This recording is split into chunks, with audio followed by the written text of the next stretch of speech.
Hey, I'm Jeff Nyquist. This is Friends and Enemies, and I'm here with Alex Benesch.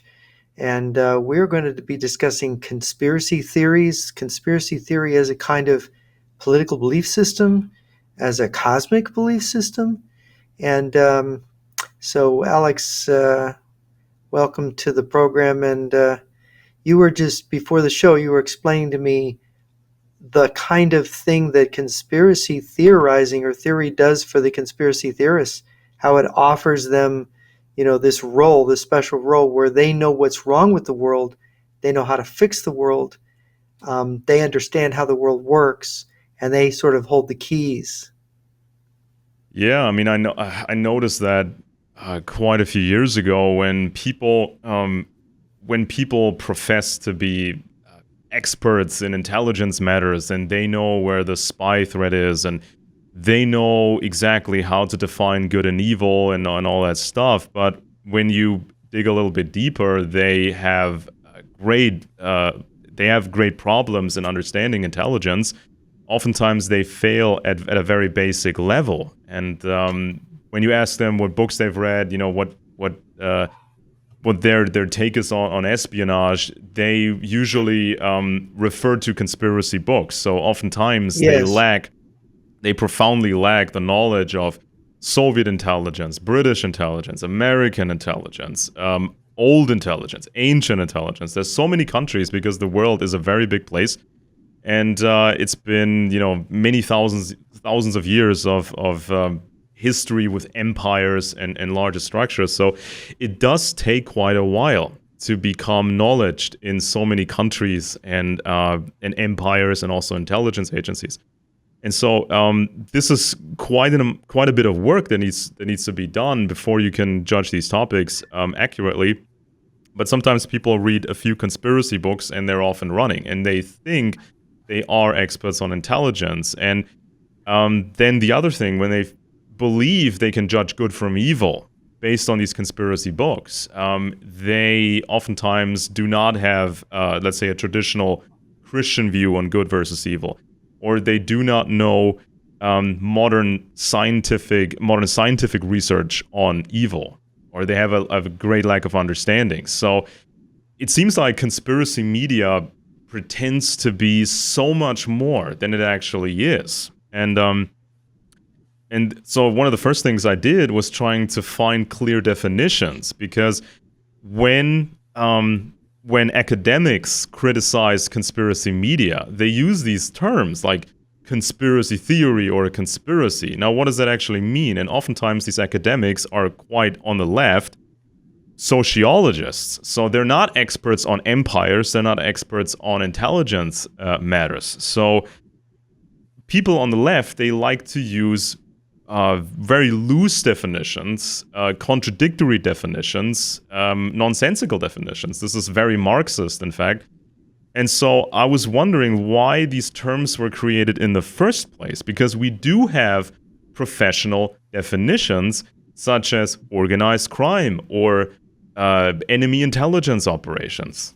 Okay, so there's no need to use a term like conspiracy or conspiracy theory when we have established fields of science. Let's say the FBI. The FBI is hunting organized crime. They know exactly how to do it. They've been doing it for a long time. Intelligence agencies, they hunt enemy spies and they hunt malicious networks and operations. This is what they do. So why not just use these terms and just ditch any sort of woozy definition that's being tossed around? Because once we have these clear definitions, we can look at a person who is putting out a report or who's criticizing a report, and we can look at the quality of the report, we can look at the quality of the criticism, and we can look at the person who's doing the report, and we can look at the person who's criticizing the report. Are these people qualified? What have they done on the topics? Do they know the empires? Do they know intelligence agencies? And so sometimes these sociologists, and I've read the current standard books like the Routledge Handbook of Conspiracy Theories, and it's so lame. It's like they always debunk obvious baloney, and then they say, well, this stuff makes people feel better. But once you the moment you use clear definitions, you figure out these sociologists are not really qualified to make these distinctions. And when somebody puts out a report, they might call it a conspiracy theory. And sometimes they say the term conspiracy theory is not negative per se. So it's a neutral term, but it's not used in a neutral sense. Once they slap the label conspiracy theory onto something, it has a negative connotation to them. So this is Marxist. It's contradictory. And when you use clear terms, it becomes very clear-cut and very simple. Somebody puts out a report alleging some, enemy intelligence operation or some organized crime operation. Somebody puts out this report, so you can criticize the report and say, well, I think it's terrible, or I think it's mediocre, or it's average, or I think maybe it's good, right? So I think by using these clear terms and defining who is an expert on what, this makes things a lot more clear. Yeah, of course.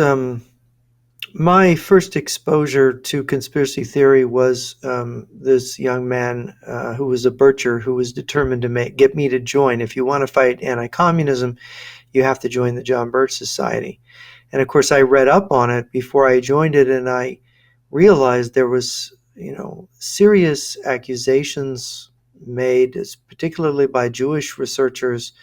Thunder on the Right was one of the books that came out at the time. The B'nai B'rith put out research showing anti-Semitic connections to Mr. Welch, and my Bircher friend would say, "Oh, they're pro-Israel. They're not, they don't believe in, anti-Semitic." But then, when I finally met the president of the John Birch Society in private, he said, "Let me scandalize you. Hitler was the dupe of the Jews, and it was all, everything that happened in World War II was to set up the footstool of the Antichrist in Israel," and so on. So this kind of shocked me that in fact, the John Birch Society was engaged in a kind of conspiracy at the highest levels. That is, they had a secret doctrine that they believed, and then what the dupe followers of the Birch Society were told were fighting communism. But occasionally they would come out with an article on the conspiracy behind communism, what they were really fighting. The international bankers. The international bankers, or what they sarcastically call the banksters, who are, of course, the Lower East Side bankers, right? That refers to Jacob Schiff and the Jews, right? So it ends up being, there's all these different salami slices of gradations of this version of the conspiracy. And of course, it goes back to Nesta Webster, whose book, what was it? World Revolution was her book? Nesta Webster, yeah. Nesta Webster, right. That original version was anti-Semitic. The conspiracy was Jewish, Masonic, right? And of course, this goes back to the Abbé Berul being fed information by Fouché, Napoleon's head of secret police. It goes back to the Protocols of the Elders of Zion, a Tsarist general who was a fan of Fouché. You've got Robeson's proofs of conspiracy, and they they weave it all together to show this line of not just in these really dedicated conspiracy theorists. It's not just the last 100 years or 200 years. They're talking about, some of them will tell you it's been going on for thousands of years, right? Yeah, as if Jewish people had invented greed, and as if Jewish people had invented, nefarious intelligence operations. It's the Birch Society distanced itself from the Protocols of Zion, which are obviously fake. But I've dissected these famous Birch books, and they still cling to some of these other legends and myths. For example, well, in private, this Birch president told me that what's wrong with the Protocols of Zion? It's true. This is what he told me in person. God! Over coffee and pie at a mutual friend's house. And of course, this was 30 years ago that I heard this, and so these Jewish books, the Jewish concern that this was really a covered anti-Semitic movement was correct.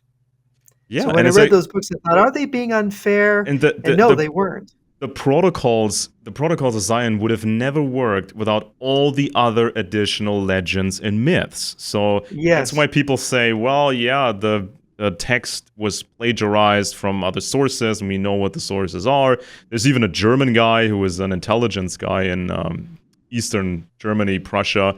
I think his name was Gödele. He was one of the persons who supplied material that was then used for the protocols. But people claim that the protocols are still somewhat accurate because of all this other stuff, and then they mention these other legends.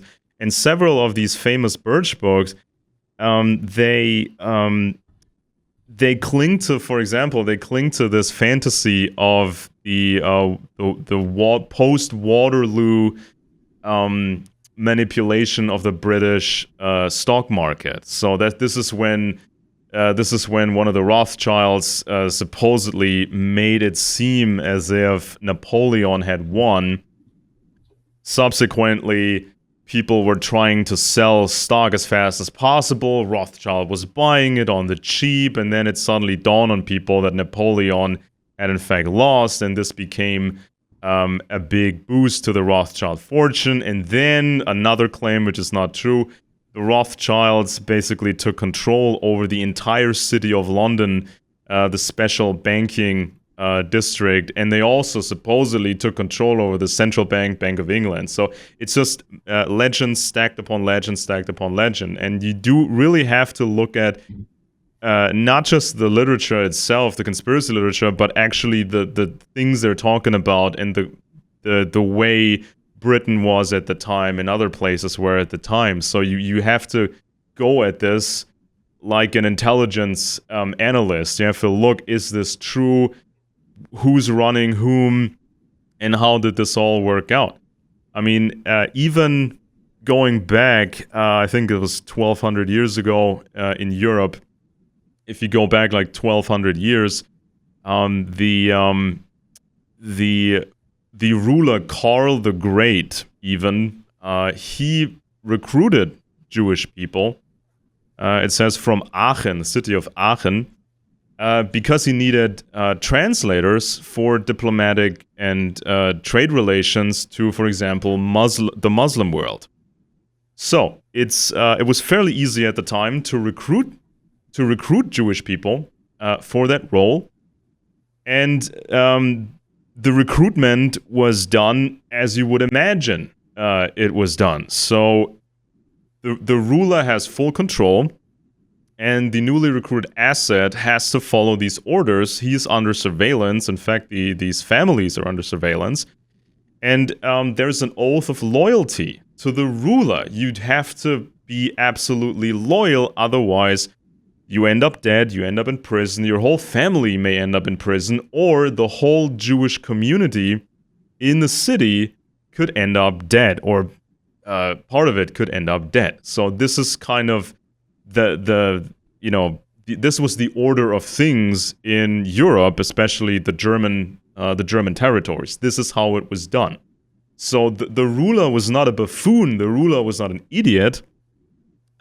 These aristocratic rulers, they were recruiting people, and sometimes these people were Jewish. Not, of course, not all of the time, but recruiting Jews had a certain advantage. You could control them even better because there were almost no legal protections for Jewish people. And so, this is how it was done, because you needed these people who spoke certain languages, and they may have connections to other Jewish communities in foreign countries. So this is kind of how it started with what they call court Jews or Hoffaktoren. This is basically just a simple recruitment process. Now, for example, And of course today I was going to ask you today, of course, I can't hardly go to a conservative meeting and not hear people whispering about, oh, that's the Rothschilds, and hearing people say, well, what about the Rothschilds? And as if this Jewish banking family has been controlling our history, controlling our economies, controlling everything about us. So tell us a little bit the details of how Rothschild's banking family got started. Okay, so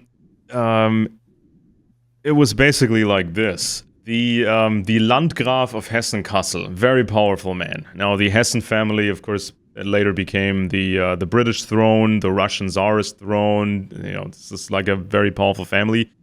And so the Landgraf of Hessen-Kassel, he had a network, and most researchers still believe that there were no bigger intelligence networks at the time.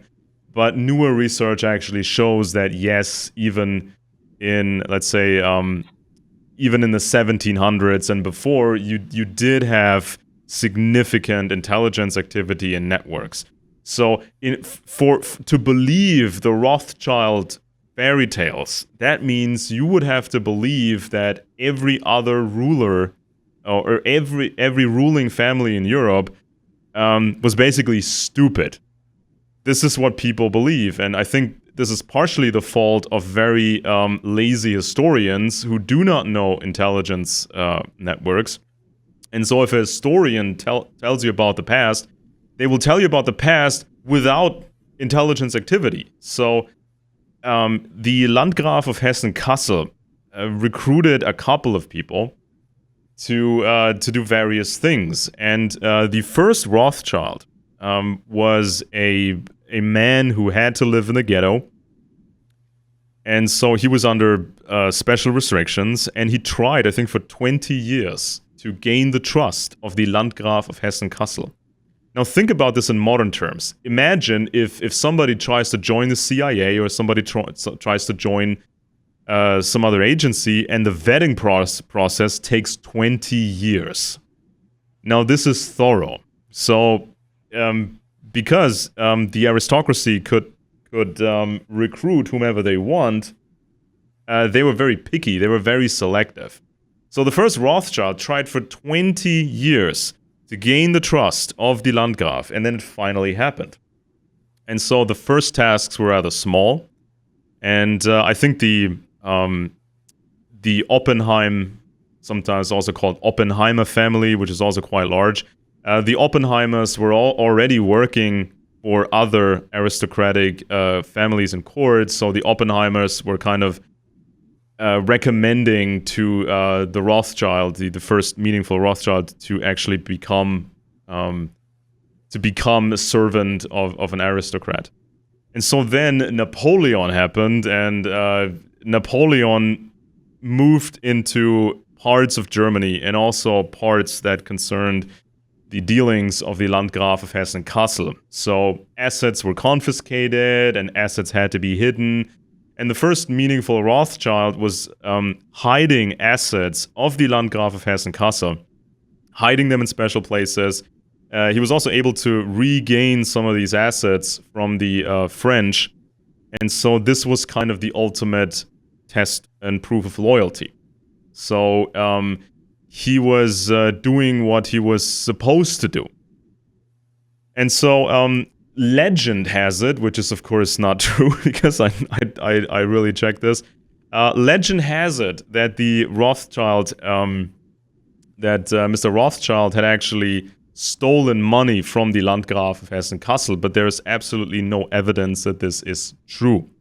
Sometimes conspiracy literature, especially the American literature, they quote an old Jewish encyclopedia and as proof, but if you read the entry in the encyclopedia, there's just a mentioning of, I think, a certain sum of money that was to be transferred for the Landgraf of Hessen-Kassel, just to move that money into safety. So if you read the original source, and this has now been digitized, if you read the Jewish encyclopedia, of course there's no evidence that money was stolen. I mean, if money had been stolen, this would have been the end of the Rothschild clan. I mean, pretty obviously. And so then, the five sons of Mr. Rothschild, they moved to several countries. Of course, one of them was Britain, and then it became necessary to funnel money, to smuggle money to the British troops under Wellington. And so this was also an important task. And so the Rothschilds were contracted or ordered to do so. And yeah, this is how they gained the trust of the crown. And the crown was not stupid. They maintained control. It was able to double and triple check things, and so it is not the case that the crown was stupid and foolish and did not have any significant networks. This is kind of the story as it's told. Jewish people kind of invented modern intelligence methods. That is absolutely not the case. It was just jobs that needed to be done. So you cannot expect the princess and the lords to do all these tasks necessary to funnel money and all these different types of things that need to happen. And so this is how the Rothschilds were employed by mainly the British Empire. And this was also a pretty clever thing on the side of the Brits, because by using a Jewish family, which was spread over Europe, Britain could hide its control over the money. So it's a very simple technique, right? Because the cliche at the time was that Jews only care about profits. They do not have their own country. They do not have loyalty to any specific country. So if the Brits had used an aristocratic Brit to funnel the money and to do all other banking operations, this would have raised eyebrows. People would have said, well, this is British money, so we're gonna be very cautious about it. But by recruiting a Jewish family, this made more operations possible for the Brits, for British intelligence. And of course, Napoleon's head of secret police was Fouché, and he must have been aware that the British had these kind of assets. And that, to your knowledge, did that have very much to do with why he fed anti-Semitic propaganda to the Abbé Baruel?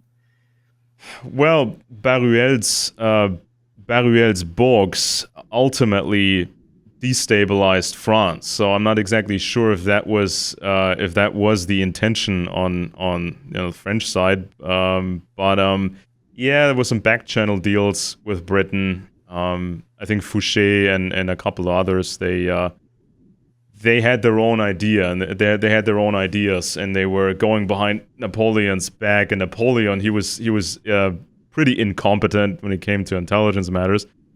And so, yeah, I mean, of course, if French intelligence picked up chatter about money being funneled by Jewish people to the Duke of Wellington and that sort of stuff, setting up networks. If you get information.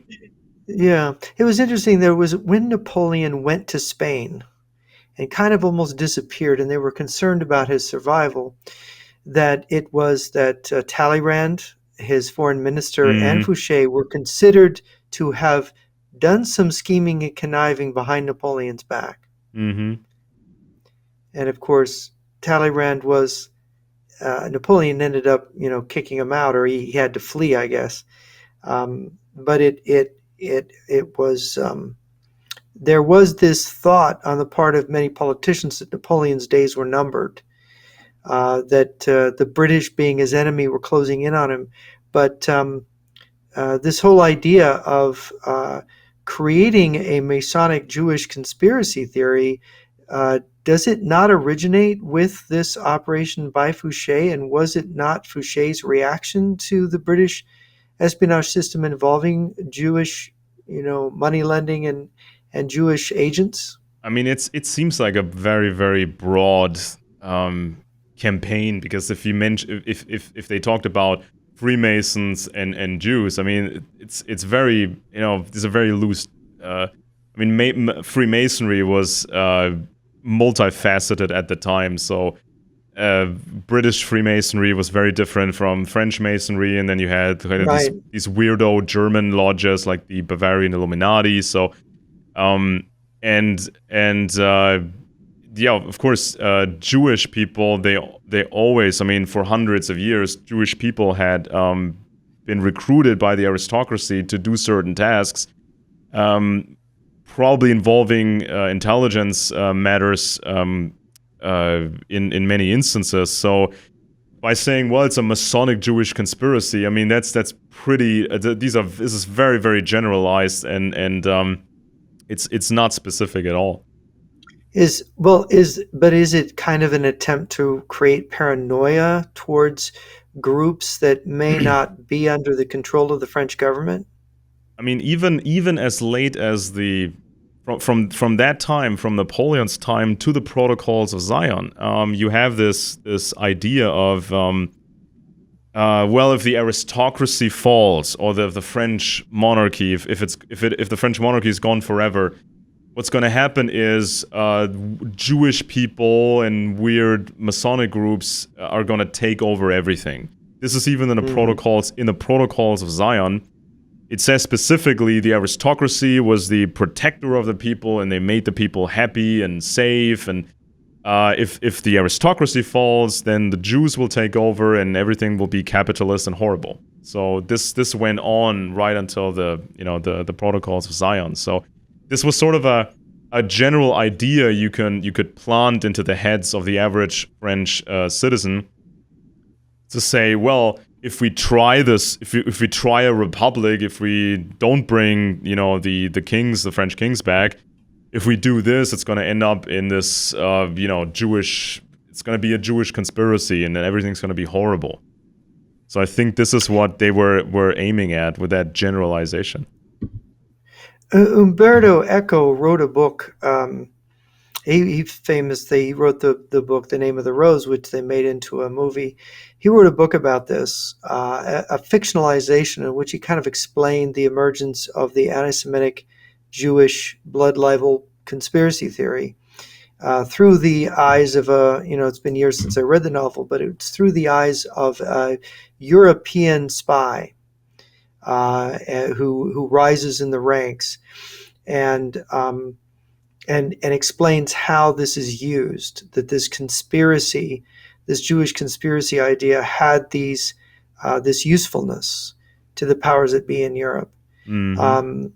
And of course, the Abbé Beruel had written a book claiming that the Masonic lodges were behind the Jacobin clubs and behind the French Revolution. And this was kind of a theory that he'd come up with as a cleric. Of course, the Jacobins were anti-clerical; they were against the church, and he was a clergyman. So there's an antagonism there.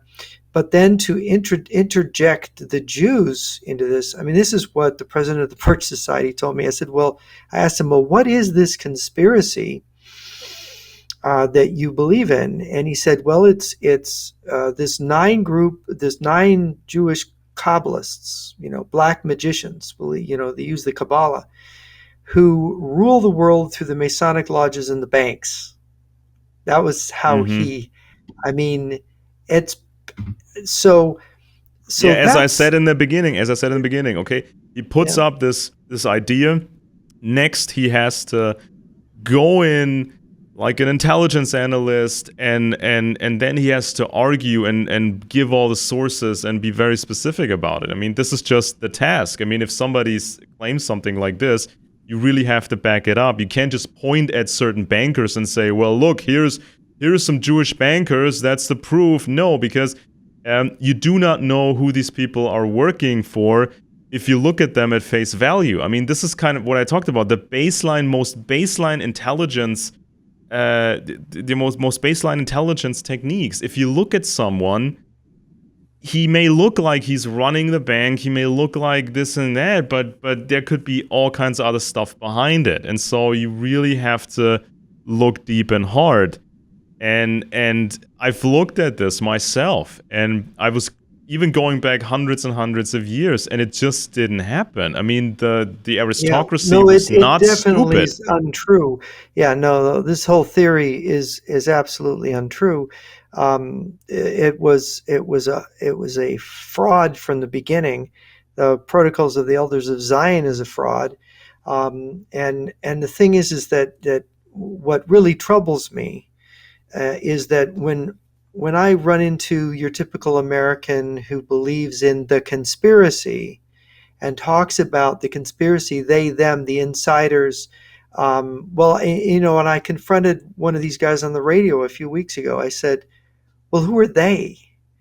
And, he couldn't be, of course, they never are Mm-hmm. specific, but he's the New World Order. Well, what is that? Mm-hmm. Mm-hmm. Do people go around and on their driver's license says member of the New World Order or sponsor of the New World Order? I mean, New World Order is a phrase that George H.W. Bush used when the Cold War ended to Yeah. describe the process of how are we going to do the world without the Cold War.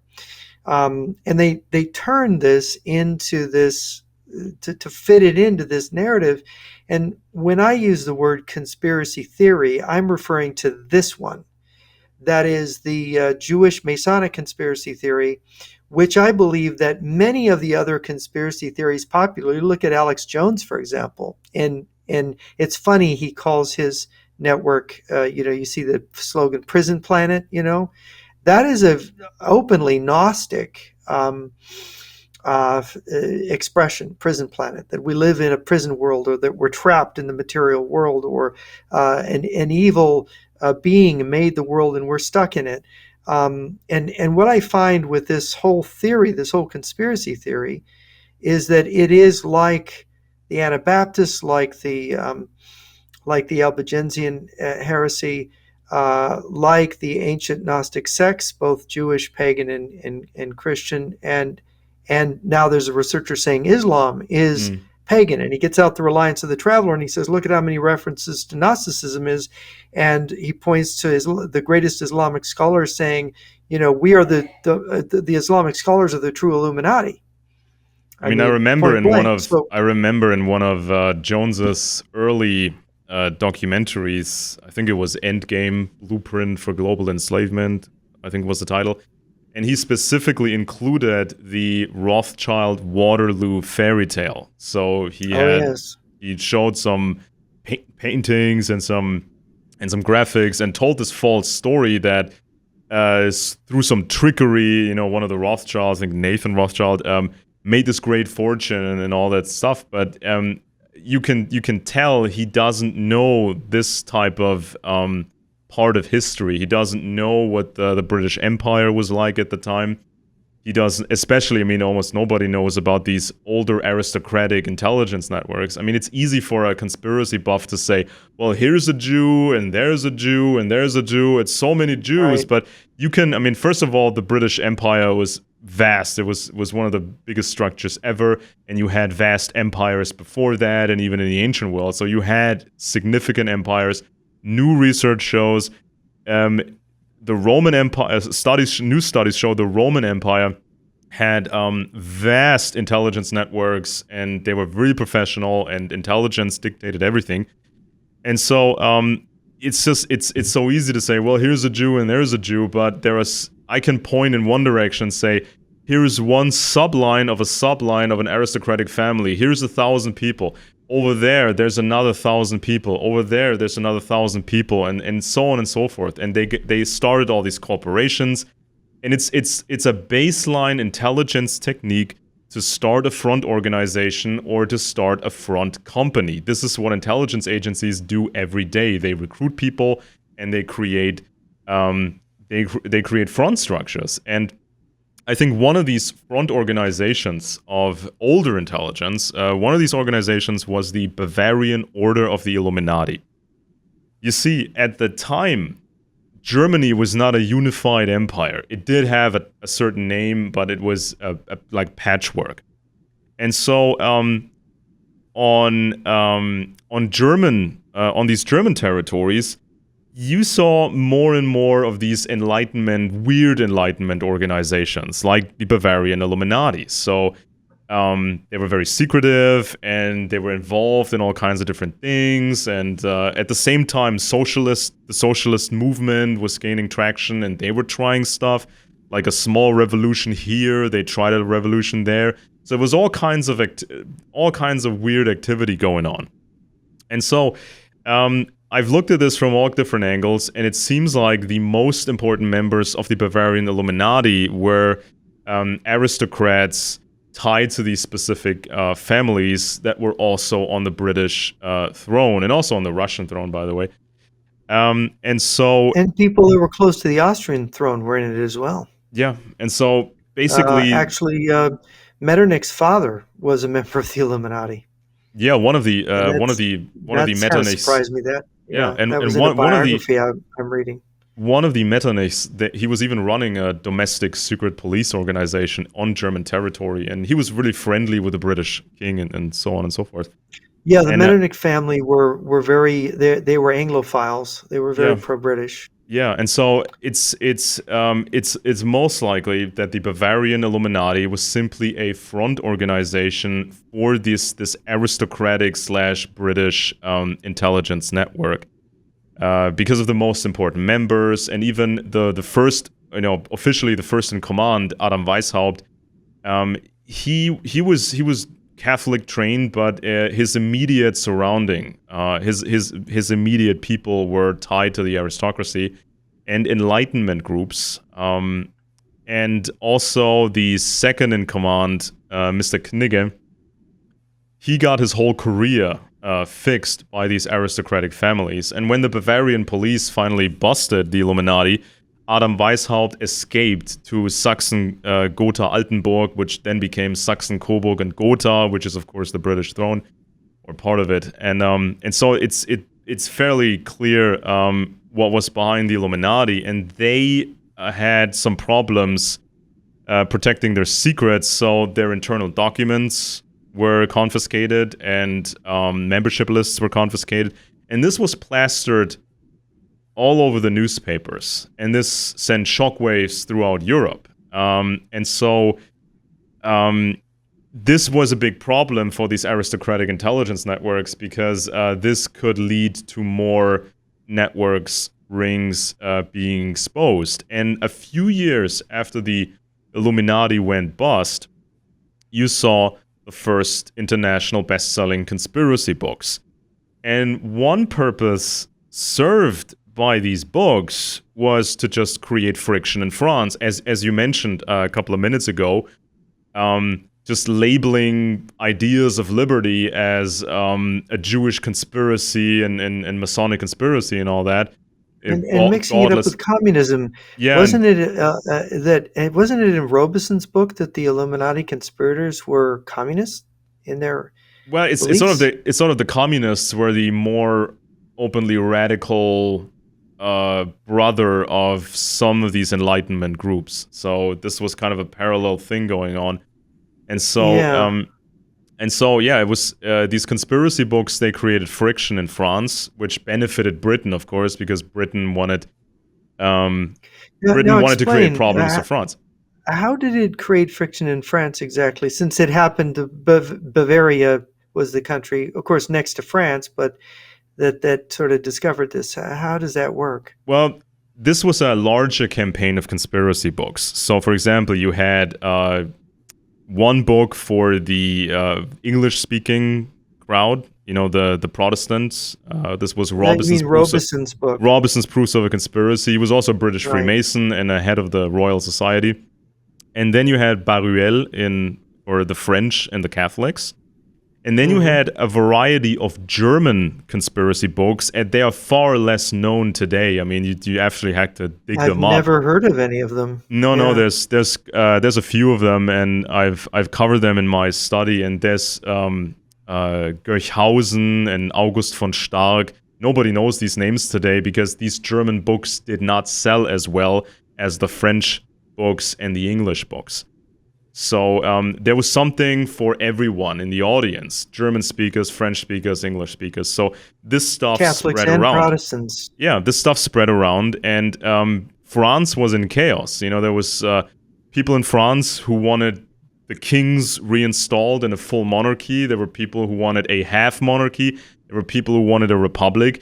And so these conspiracy books, they were almost certainly tailored to create more friction in France, to scare people of the idea of liberty in a republic, and so this was right after the Illuminati went bust. So Yeah, that One, was 1776 when the Illuminati was busted. Is that right? Am I um, remembering that year correctly? hang on a second. I think this went on throughout the 80s because, or yeah, I think the aftermath of Fallout was throughout the 80s because you have these Sure. authors, Ernst August von Görchhausen and Karl von Eckartshausen. So they were all tied to Hmm. this. They were all tied to the aristocracy. You know, this one guy, he was tied to the Saxony aristocracy, and he published in 1786 his revealing or revelation of the system of. And I'm translating this on the fly here. Revealing the system of world citizen republic, and so these conspiracy books, they painted this conspiracy as Jesuit and Masonic. So these German authors, they were not interested in Jews at the time, but it was all meant to draw people's attention away from the aristocracy and their networks, especially to draw people's attention away from Britain. Now, it's obviously a simple technique. It's a simple trick they used, and apparently it worked like magic. And yeah, then you had Johann August von Stark and Leopold Alois Hoffmann. Nobody knows these names today, but this was And they were writing in the 1780s. in the 1780s, right around. And Robeson's book came out in what year? This was Robeson's book came out in the 1790s, I believe, the early Okay. 1790s. I have it here. After the French Revolution had begun. Yeah. And the joke is these, especially these German authors, these German conspiracy authors, they were usually not just tied to the aristocracy, they were also oftentimes tied to the Illuminati themselves. They were publishing under a false name. So they were tied to the Illuminati, and then they were claiming they were exposing the secret and what the conspiracy behind it was. But even in John Robeson's book, he makes it seem as if the most powerful members of the Illuminati had just been naive. They were just lured into this organization because it sounded like enlightenment and, you know, all this good stuff. And it seems he depicts them as sort of bickering between each other and sort of pursuing self-destructive behaviors. John Robeson blames Adam Weishaupt, who was the chief on paper, and supposedly these really powerful members of the Illuminati, supposedly they were just naive. They followed this Weishaupt guy, and they had no idea he had some nefarious plans or whatever.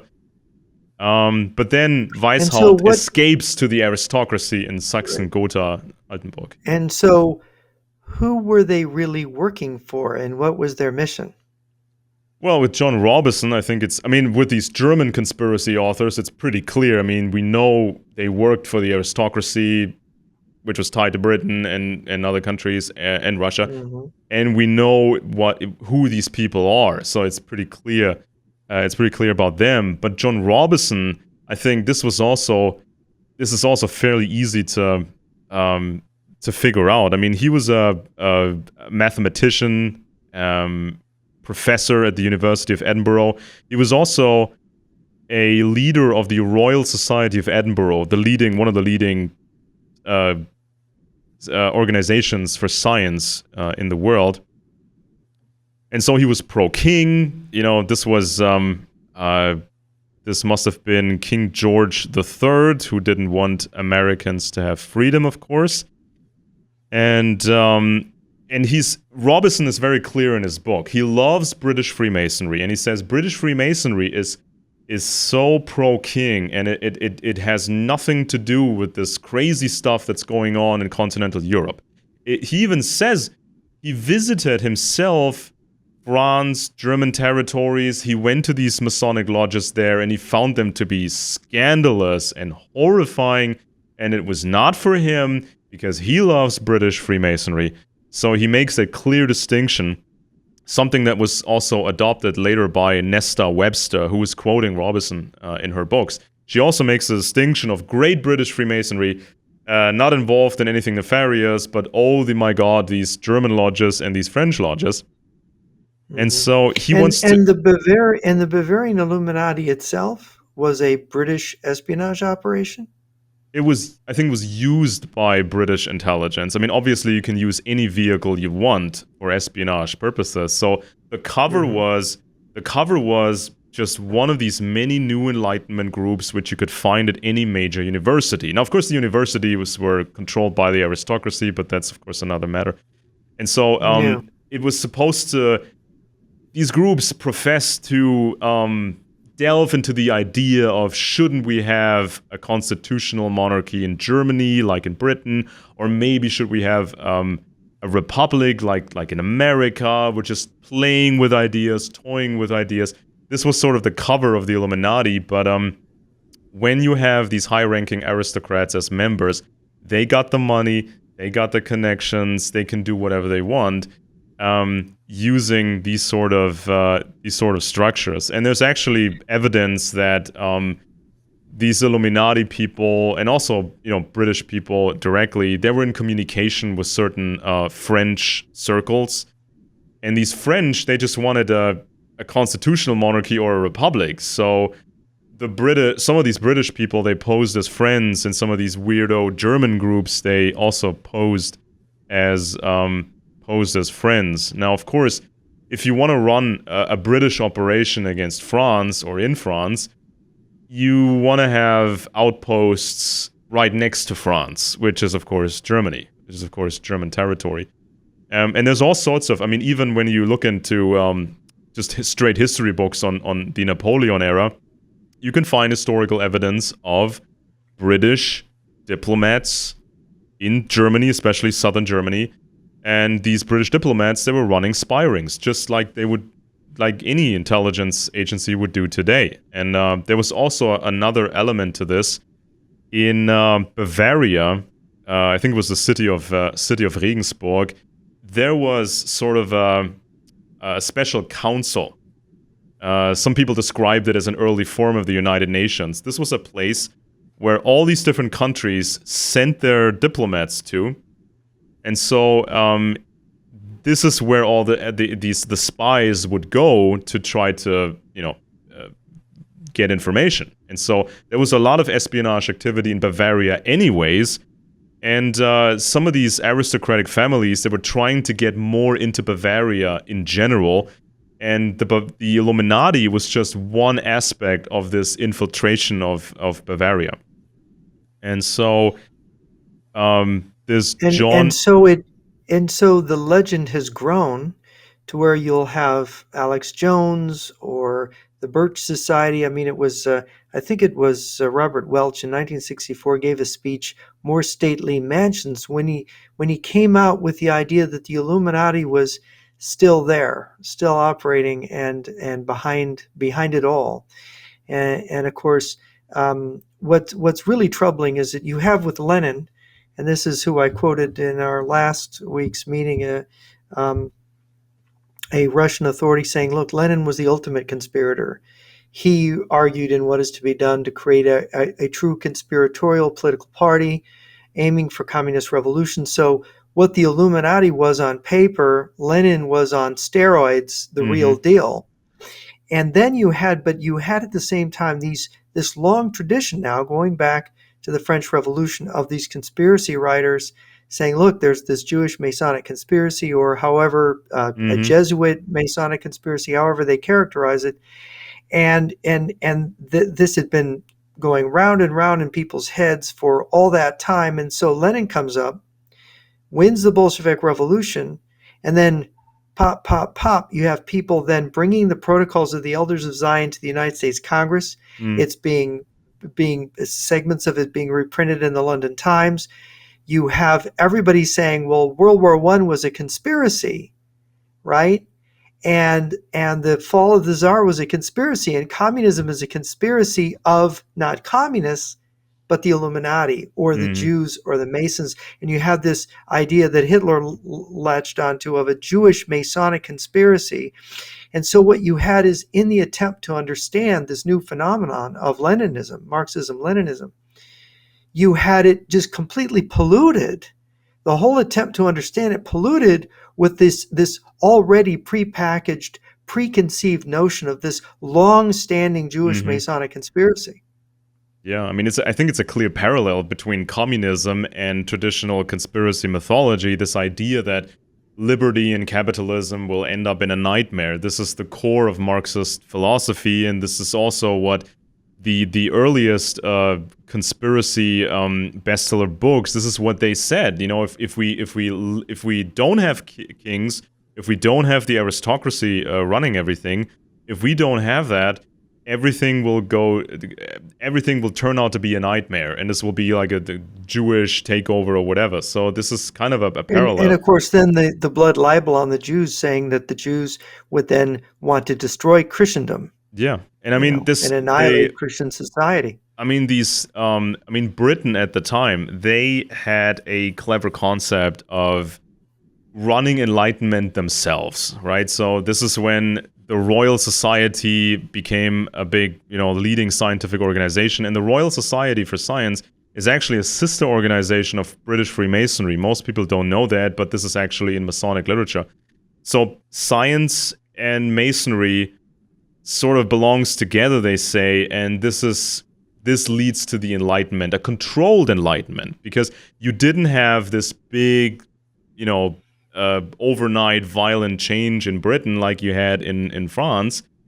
And so this John Robison guy with his best-selling conspiracy book, he was advocating for a controlled, nice Enlightenment, not the stuff that was going on German territory and French territory.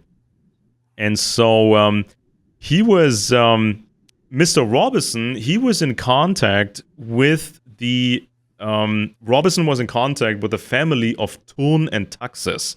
Very influential family in Bavaria, especially, I think, in the city of Regensburg, where all this intelligence activity was going on. And there was a go-between between Robison and the Thurn and Taxis clan, and this middleman was Alexander Horn. He was a classic intelligence asset. He ran A British intelligence British asset. intelligence asset, and there's a new study out from Austria by Professor Klaus Oberhauser. He looked into this Alexander Horn guy, and he found a much larger intelligence operation. And he was very surprised to find that. And this book is only available in German. I think it's right only now. available in Germany, but it was publicly funded by some university. So I can run it through a translator and correct it and make a really nice translation of the important bits because it's under a Creative Commons license. And so this Alexander Horn was running all kinds of operations, and there were other assets running operations. There were operations to kidnap Napoleon. There were operations to fund uprisings in France, all the standard stuff you would expect from a war in the shadows. And so this professor, he went to the archives of the British Foreign Office, and he found all these documents concerning Alexander Horn. He was a classically trained, classic intelligence asset. And so, of course, then the family of Thurn and Taxis, it was linked to the aristocratic families of Mecklenburg and Hessen. So this ties right back to the Illuminati because these princes and dukes of Hessen and Braunschweig and these places, these important people were the most powerful members of the Illuminati. So basically, Illuminati circles, I know this sounds paradoxical, but Illuminati circles, or the circles behind the Illuminati, they started modern conspiracy literature.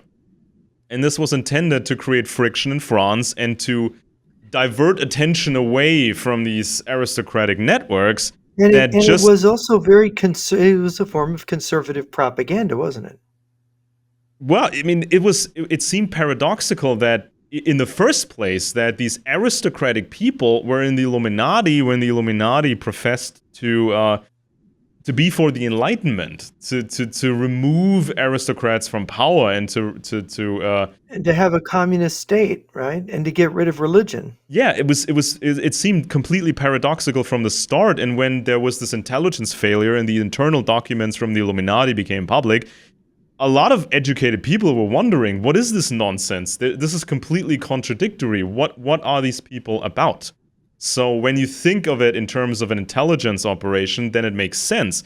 You have a network and they use the Illuminati, and the Illuminati is sort of a front organization. It professes to And be they something. was it sort of like a controlled opposition attempt at a controlled opposition? Well, because Germany was such a patchwork of different, sometimes even competing bits, um, these sort of activities, whether it's socialists or it's these weird Enlightenment groups, all these activities were pretty dangerous because they could lead to uprisings, they could lead to war, and some people were just hoping for a copy of the British system in Germany. So this was one way to sell it, to have a It's constitutional interesting monarchy. they were it was interesting they were playing with these ideas in the 1770s because you got 1789 coming in France, of course, of all places, and this created. Let's just talk a minute about the French Revolution. This created an explosion, a social explosion. France was ripped to pieces, but it emerged this society that emerged in France, this republic where suddenly every man was a man under arms, and they Mm, could mobilize enormous armies because the people were motivated. They were fighting for their country, their republic. And suddenly these monarchies, these conservative states around them, could not match them in the zeal of their soldiers, in the size of their armies, and in the talent of their commanders. And so if there was an attempt to disrupt France, isn't it fair to say it kind of backfired badly? well, I mean, Germany was so unstable at the time. Things became uh, almost unpredictable. I mean, it culminated Well, in the French eighteen Revolution, by the fifty. way, it spread into Germany, and a Yeah, lot of it did. the German states bordering on France had uprisings. Yeah, I mean, a lot I of mean, people try to this was witnessed. a lot Yes, of people try to destabilize parts of Germany in order to create some sort of a new system, a new order, and so there were competing operations going on all the time. So yeah, and people forget that Bavaria and some of these German states fought in under the French colors in the mm, Napoleonic Wars. yeah. Um, uh, so there was going back to this Alexander Horn guy. This agent, this classic intelligence asset, Mr. Horn, he was not a fan of the French monarchy, and 2 years after Robeson's conspiracy book came out, Horn traveled back to England, and he was meeting with members of the government of William Pitt. He met with Earl Spencer, who was in the Privy Council, and he was also a member of the Royal Society. And he was also linked to King George II. I think King George II was Mr. Spencer's godfather, I think it says here. Hmm. According to this new study from Austria about this whole affair, according to the study, Spencer then ordered the secret agent, Mr. Horn, ordered him to travel back to Germany, south of Germany, to collect specific books and documents and bring them back to Britain to safety. And And were those books of some particular subject matter? yeah, it was some. It was just like the stuff that Louis Mountbatten was supposed to retrieve from Germany after World War II. It was just these correspondences of Oh, important people. books of letters and autobiographical accounts by Exactly, because aristocrats. they wanted Oh, they wanted these documents back in Britain where they could go through them again and have some sort of a record of all the operations that were being and done. they could Because kind of understand what was going on with exactly, the what was leaders of successful, what Central. to just do a Yeah, review, what operation was successful, what was not successful, and that sort of thing. So and of course, The city of yeah, and of Regensburg in course this Bavaria was the spies' spook it, heaven. it's very interesting with Germany during the period. Much of part of it going over to, except for Prussia and Austria, much of it going over to Napoleon in the French Revolution, and Britain being the primary nemesis of Napoleon and the French Revolution. You had this prolonged period of wars where different coalitions were arranged against France and Napoleon, and that basically Napoleon ended up being the master of Europe at one point, where basically Austria and Prussia were under his thumb, and that he invaded Russia in 1812 with his German allies, with Yeah, Austria and Prussia as allies, um, which he posted on the wings of his invasion, where the Grand Army was in the middle, headed for Moscow.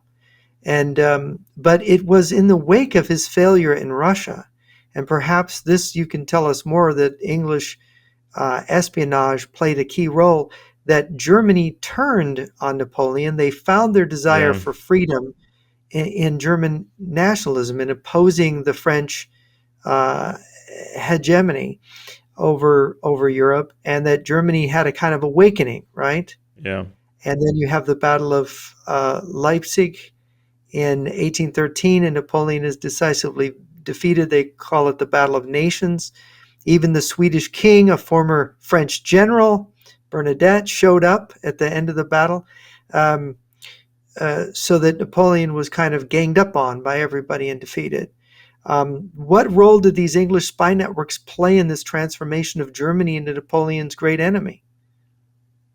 Well, the obvious technique was to offer support in the fight against Napoleon and to make these arrangements what the world or Europe would be like after Napoleon. So there was all these negotiations going on, and as you mentioned, Austria, this agent, Mr. Horn,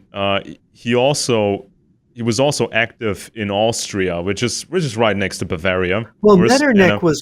Metternich, who was the Austrian foreign minister, was really the core of a conspiracy against France and Napoleon, even when he pretended to be Napoleon's guy. And so Horn must have worked directly with Metternich, right? I'm trying to find the thing in my Because notes here. Metternich organized the Um, Congress of Vienna. yeah, Metternich was always there plotting against Napoleon from within Austria. yeah, He was the perpetual. He was really, if Britain and yeah. I mean, it made was sense. It Napoleon's seemed nemesis in the West, Metternich was his nemesis in the German speaking world. because Austria was limited in its scope. They always had to shift their alliances, and of course, it made sense for Austria to align themselves or realign themselves and then fight Napoleon. But of course, decades later, um, there was um, there was an alliance of France, Britain, and Russia against Austria and Germany. So this is kind of the craziness of Europe when these alliances shift.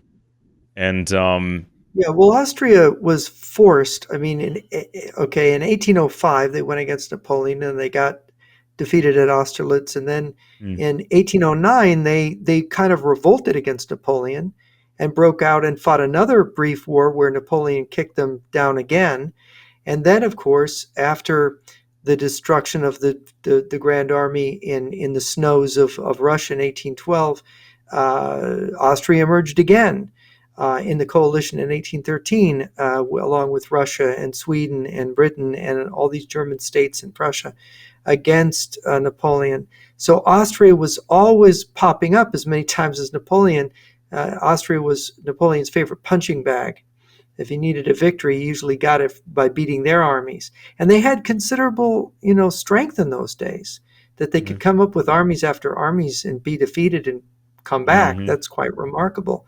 Um, and they were in 1814 in the invasion of France, Yeah. where Napoleon first abdicated.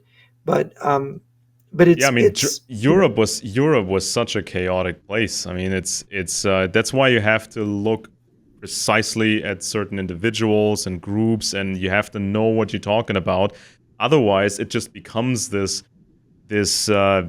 inept conspiracy stuff where people say, well, yeah. the Illuminati this and the Illuminati that. Do they know what they're talking about? Because there's always new No. research, and there's so much stuff you can figure out. I mean, for example, the this character Adam Weishaupt, he was Hmm. in his very early days. He was visiting a Catholic school in Ingolstadt, which was run by the Jesuits. But he didn't like it there. He did not like the style, Now, and was so he a Jesuit? no, I think he was not a Jesuit himself. It was just quite a few institutions in Bavaria were run by Jesuits, and they had Jesuit networks and activities there. And even the French monarchy at times was scared of the Jesuits and what they were doing.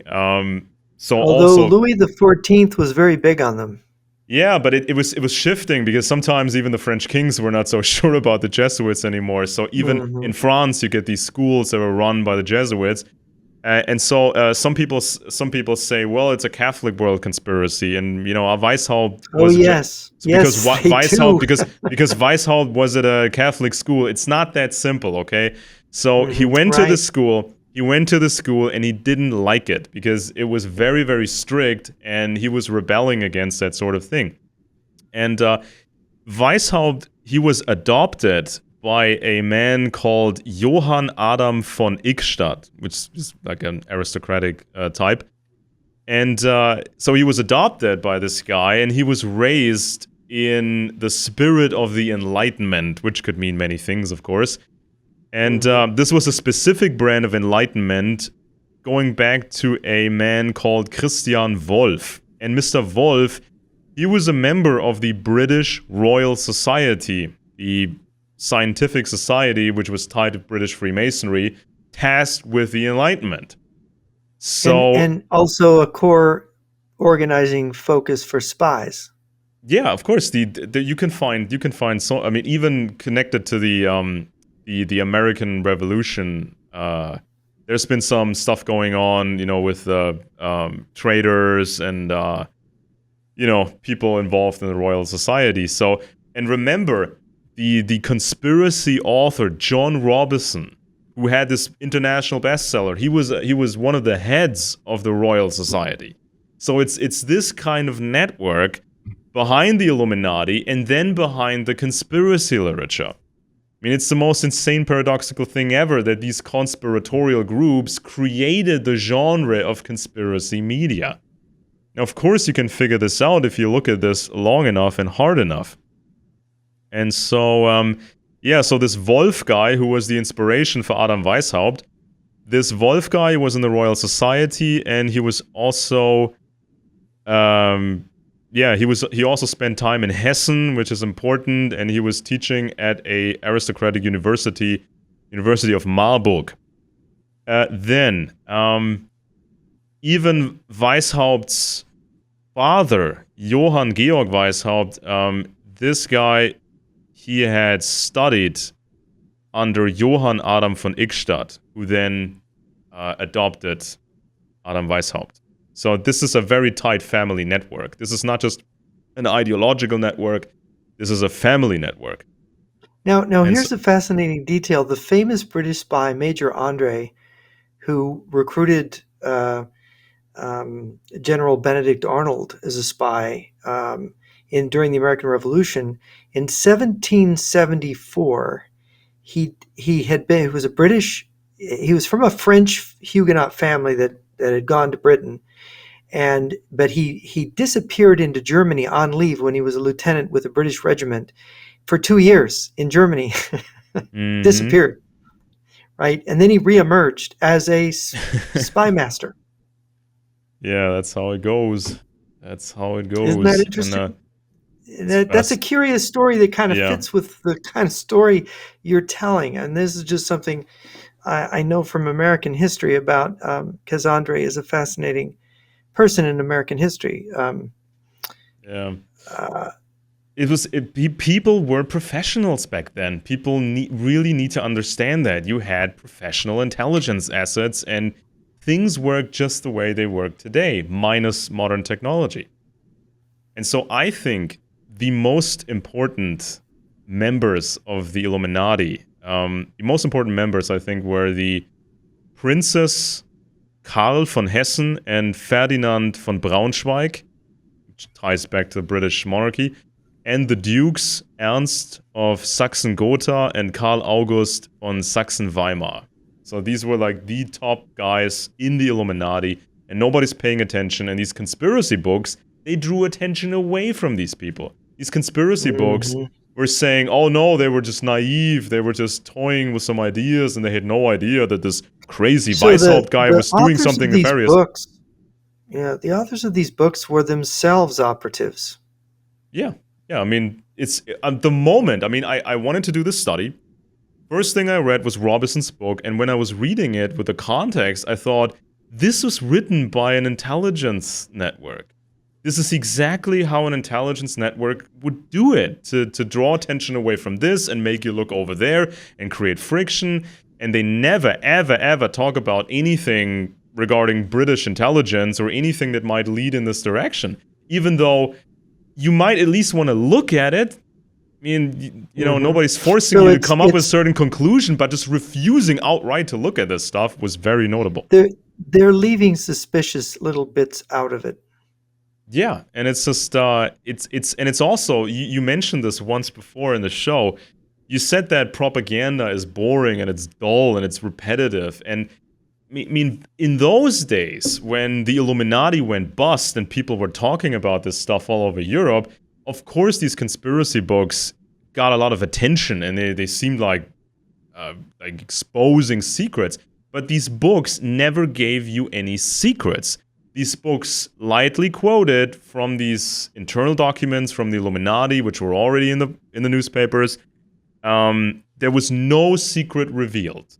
They were rumbling and mumbling about, the Jesuits and some Masonic lodges and French Masons and stuff, but there was no secret being revealed It at was a all. nothing burger. It Nothing, was a it, bunch it of was like the nothing protocols. It burgers. was like the protocols of Zion. There was nothing specific in it. Hmm. No, And nobody. but here's an interesting thing psychologically, as a psychological design, it is offering people a way to understand the big events of the Yeah, day, to understand the French Revolution, to understand the threats um, to monarchy and Christianity. Um, and so this was how they played it. This was you could say it was an intellectual weapon that they created, but that ultimately it gotten away from us? Isn't it yeah, now sort of become a tool of the enemies of the West? yeah. And it's just, I mean, in in the book, Robinson is even talking down. He's at Americans. He's doing these jabs towards Americans because he says, well, the French had gotten involved in British matters, meaning the British colonies in America. The French got involved, and the French used Enlightenment, or the French supported Enlightenment ideas in in these American colonies. So now the French are in trouble because of the same Enlightenment ideas. Isn't that funny? So he's obviously Robinson was not a fan of the United States of America. So Britain and America were enemies. They just fought a war for 8 long years, or was not 8? Was it 6 long years, no, 8 years, 1783. So 1775 to 1783. So it was the longest, serious war, at least, and fought on American soil, that we experienced. It was a tremendous struggle for America to get its independence, and the French were absolutely vital in America getting its Mm-hmm. independence, and so maybe the British wanted revenge Mm-hmm. Yeah, on the yeah. French. Doesn't that make sense? I mean, he's taking this, he's doing this jab, but he's sort of revealing kind of the intention behind this whole conspiracy book, right? And it's just, I mean, he loved the British king. He loved King George. So Robinson really didn't like the United States. And still Americans or Americans became fan of Robinson's book, and this was became an influence on later American conspiracy books. But Well, Robinson didn't like it America. might have even Robeson's book might have even influenced George Washington. Yeah, but I mean, but still, I mean, Robinson loved the king. He didn't like American independence. He didn't like American freedom. So this is kind of Yeah, there were his people angle. that, if I remember, in Washington, there were people that were telling Washington about these conspiracy theories, and I forget exactly Washington letters. Washington, expressed this view. He did not like the French Revolution. Washington, um, and they did not want that kind of, they didn't want Jacobinism here in the United States. And in the battles between the Federalist Party Yeah, and the Democratic Republicans under Jefferson, ultimately the slur on the Democratic Republicans was to call them Jacobins. yeah, and in this edition of John Robinson's book from the 1790s. In this edition, uh, there's also a letter being attached to this book. It's from William Wyndham's. He used to be Secretary at War, and he knew Robinson from back in the day. And so Wyndham was in the British Privy Council, and when in 1793 Britain declared war against France, Wyndham became Minister of War. And this Wyndham guy was close to Robinson, who put out this conspiracy book. And so Mm-hmm. he reprinted a letter of this Wyndham guy. And So the so chief administrator for war and strategist for war was exactly. close to the Robeson. And this Wyndham guy, he supported the royalist uprising in La Vendée, and In the he Vendée, also yes, that's he where also the Catholics, the strong Catholics, went against the revolution, and they came in and as I recall, Napoleon was offered that command and turned it down because he didn't want to have the blood of other Frenchmen on his hands, right? and he also this Wyndham character who knew Robinson. This Wyndham guy wanted to help the French royalists to reinstall the old monarchy in France. So you see these military actions, and then you also see information operations. In this case, it was Robinson's book, but it wasn't just Robinson's book. It was German books by these Illuminati Hmm. guys. It was these French books by Augustin Baruel. This is how conspiracy media was created. I mean, it's a conspiracy behind conspiracy media. The whole genre And now we was have fake Alex from the Jones. start. Yeah, it was fake from the start. It was inspired by people who were trying to color events. It was an attempt to manipulate people's perceptions of what was happening. And of course, it got entrenched into people, and what you said at the beginning about, the person that you knew, that the people that you looked at who had written these conspiracy books. Now, what was in their library, what was in their background, they only read Hmm. conspiracy books. This is my experience when I met, my first, conspiracy theorist. He had a room full of books, but not one normal book. Everything was about Mm, conspiracy. It yeah. was only about that, and it was so narrow, and it was like, don't you like read normal books? Don't you read normal histories? But you see, he would never credit them because a Hmm. normal book was obviously part of the conspiracy, Yeah. And right? it's just If you read these. a if you read a conventional history, you were being brainwashed by the Mm, conspiracy. yeah. I mean, it's I mean, at the that's time. literally what he would tell me. I'd say, "Well, don't you read any?"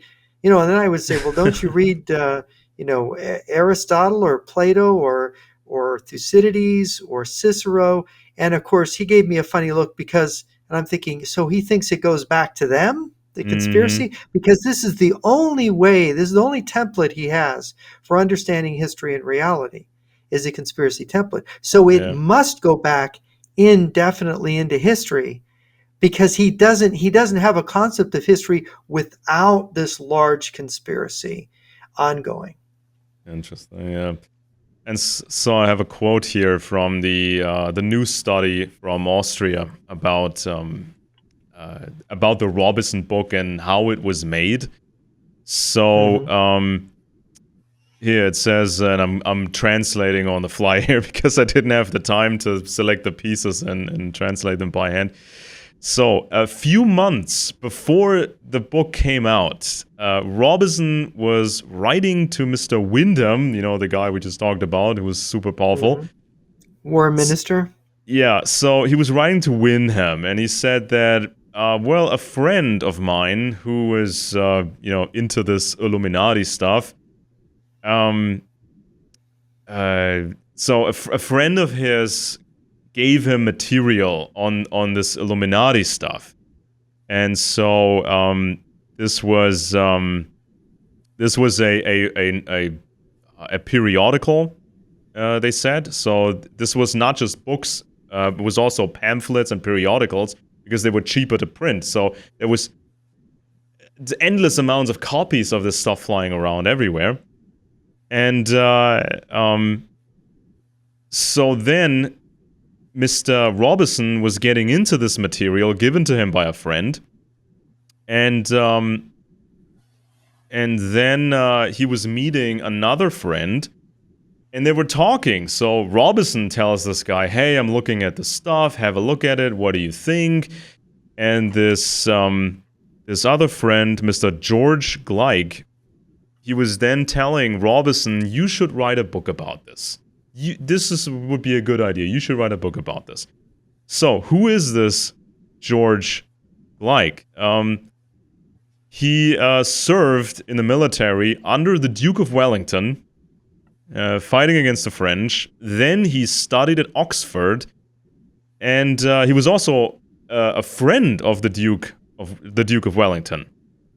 Now, of course, the father of Mr. Gleig was a member of the Royal Society of Edinburgh. Of course, Robison, who put out the conspiracy book, Mr. Robison himself was a leader of the Royal Society of Edinburgh.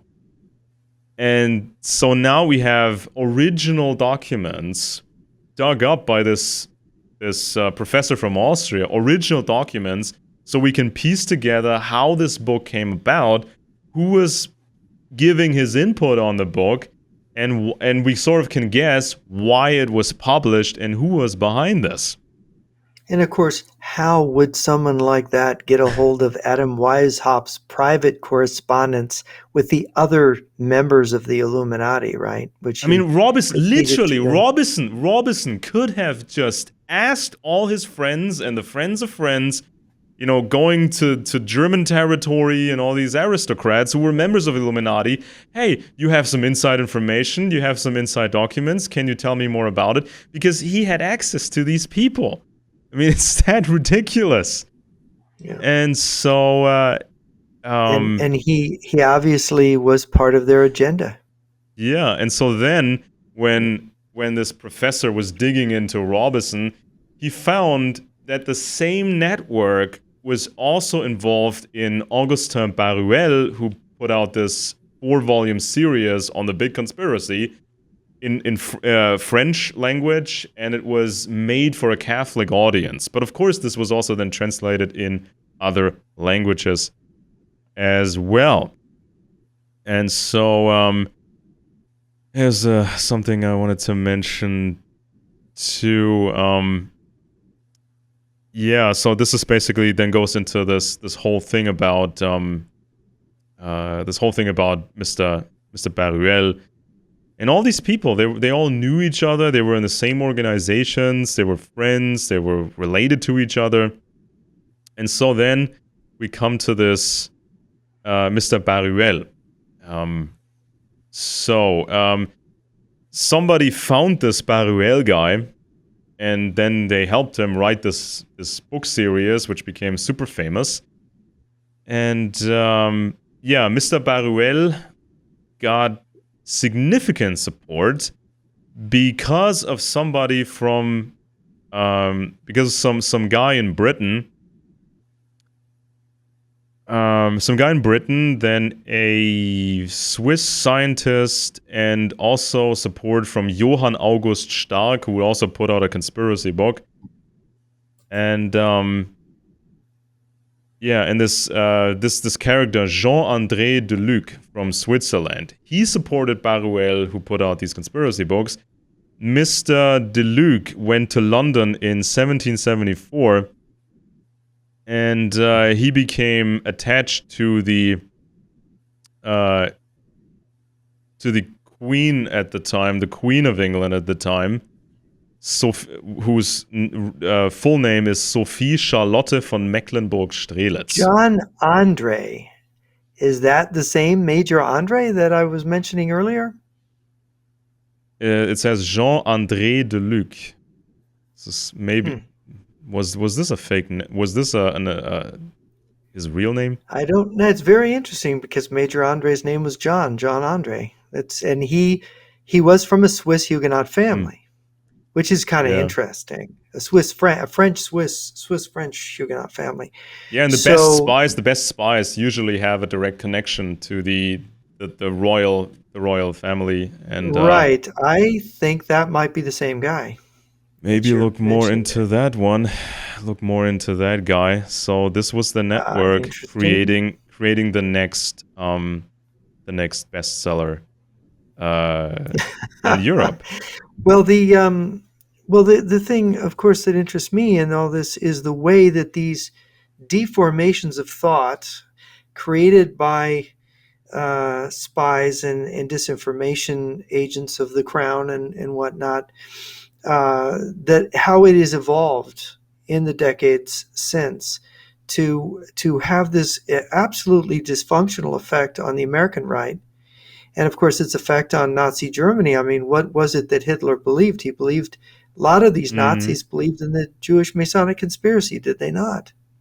Yeah.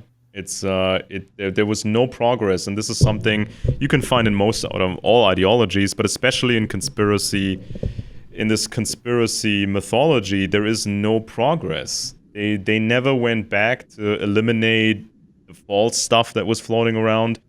There was never any true progress. Now, in every regular science, you expect constant progress, and every now and then you expect a breakthrough, right? That puts us ahead.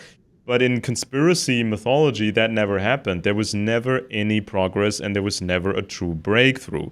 It was always either fake progress, or there was reinforcing something that was already there, or you had a fake breakthrough, like the Protocols of Zion, which was supposed to be like this grand leak of an original source, but it was all fake. Yeah, there's the idea that we have seen behind events. We know the secret of history, that history is a conspiracy, and that we know the secret of that conspiracy. And there's something about it that half-educated people and people, I've lost a lot of readers because I reject this conspiracy theory. And I've had a lot of readers drawn to me. Oh, you're talking about the communist conspiracy, which we understand as the Jewish Masonic conspiracy theory, or they sometimes remove the Jewish element to it, and like the Birchers publicly do, the Birch Society does. And the problem being is that it is always structurally, the structure of what they're saying, the structure of their conspiracy is always the same structure. Yeah. I mean, and it's it's like this. I always mean, vague, and it doesn't really, it's not true. yeah, I mean, I try to explain this to people. I mean, they obviously sense that there was some nefarious secret stuff going on in Europe at a very specific time, and this also had ramifications for the United States, had ramifications for Russia. So quite a lot of nefarious, crazy stuff was going on in Europe, which shaped, of course, uh, the rest of the rest of history, and the world. It made the world we live in today. So this crazy stuff in Europe was so important, and I tell people, yes, you are correct that secret stuff was going on, but you really have to understand how complex it was, who the players were, and how this functioned. Because modern intelligence was not invented by Jewish people, especially not some broke traders from the Frankfurt ghetto. They did not invent, modern intelligence No, techniques. You no. had so many networks going on at the time, and for example, this Alexander Horn character, which started this study from this Austrian professor. This Horn character, this led this professor to delve into the so-called Drake affair. So the British diplomat Francis Drake, not to be confused with another famous guy with the same name, British diplomat Francis Drake, he was posted in Munich, so pretty much right around the corner here. And what do you expect from a diplomat being posted? He's a spy and he runs spy rings. This is just what's happening. And so Mr. Drake posted in Munich, he was using, among others, this agent Horn for various secret operations. So one of these operations was an information operation, which led to this famous conspiracy book. But there were other operations, even more physical operations. And for example, there were assassination plans against Napoleon. So this is what was hatched out by British intelligence. And do you know what year that was they were planning to assassinate him?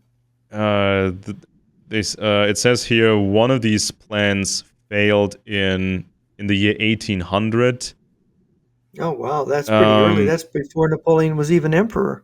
it says Tim Clayton wrote about it further. He's talking about details of the assassination plan involving Pichegru, Moreau, Cadoudal, and some other people involved.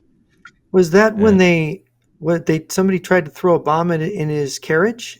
there was Am so I many remembering? plots against Napoleon. At Yeah, some point, he there just was a number of attempts, yeah, yeah, on Napoleon. and here and one of the people involved in these plots was Jean-Claude Hippolyte Méhé de la Touche. It's quite a long name. Hippolyte, yeah.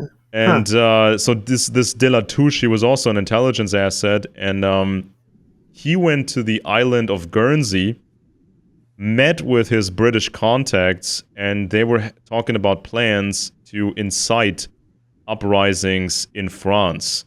And so the British liked these ideas, and he was allowed to travel to London. And there he talked to one of the secretaries of the Foreign Office. He talked to George Hammond. And so the plan Mm-hmm. was greenlit. De la Touche was supposed to travel to Munich, meet with Francis Drake, and plan these uprisings in France. So this was one of the operations that were going on. So this is just, there's so many examples of this. So people have to be aware. Europe was a hotbed of intelligence activities, and you cannot reduce this to a few Jewish people here and there. And these Jewish people were working for more established groups anyway. So Or Masonic lodges, or yeah, I mean anybody. I mean yeah. at some point, anybody could open their own lodges and, of course, not Mm-hmm. get recognition by the British, but you didn't need recognition by the British to form your own lodge. So by saying it's a Masonic conspiracy, that means nothing and everything. Well, And this is the other thing I have trouble with conspiracy theorists is that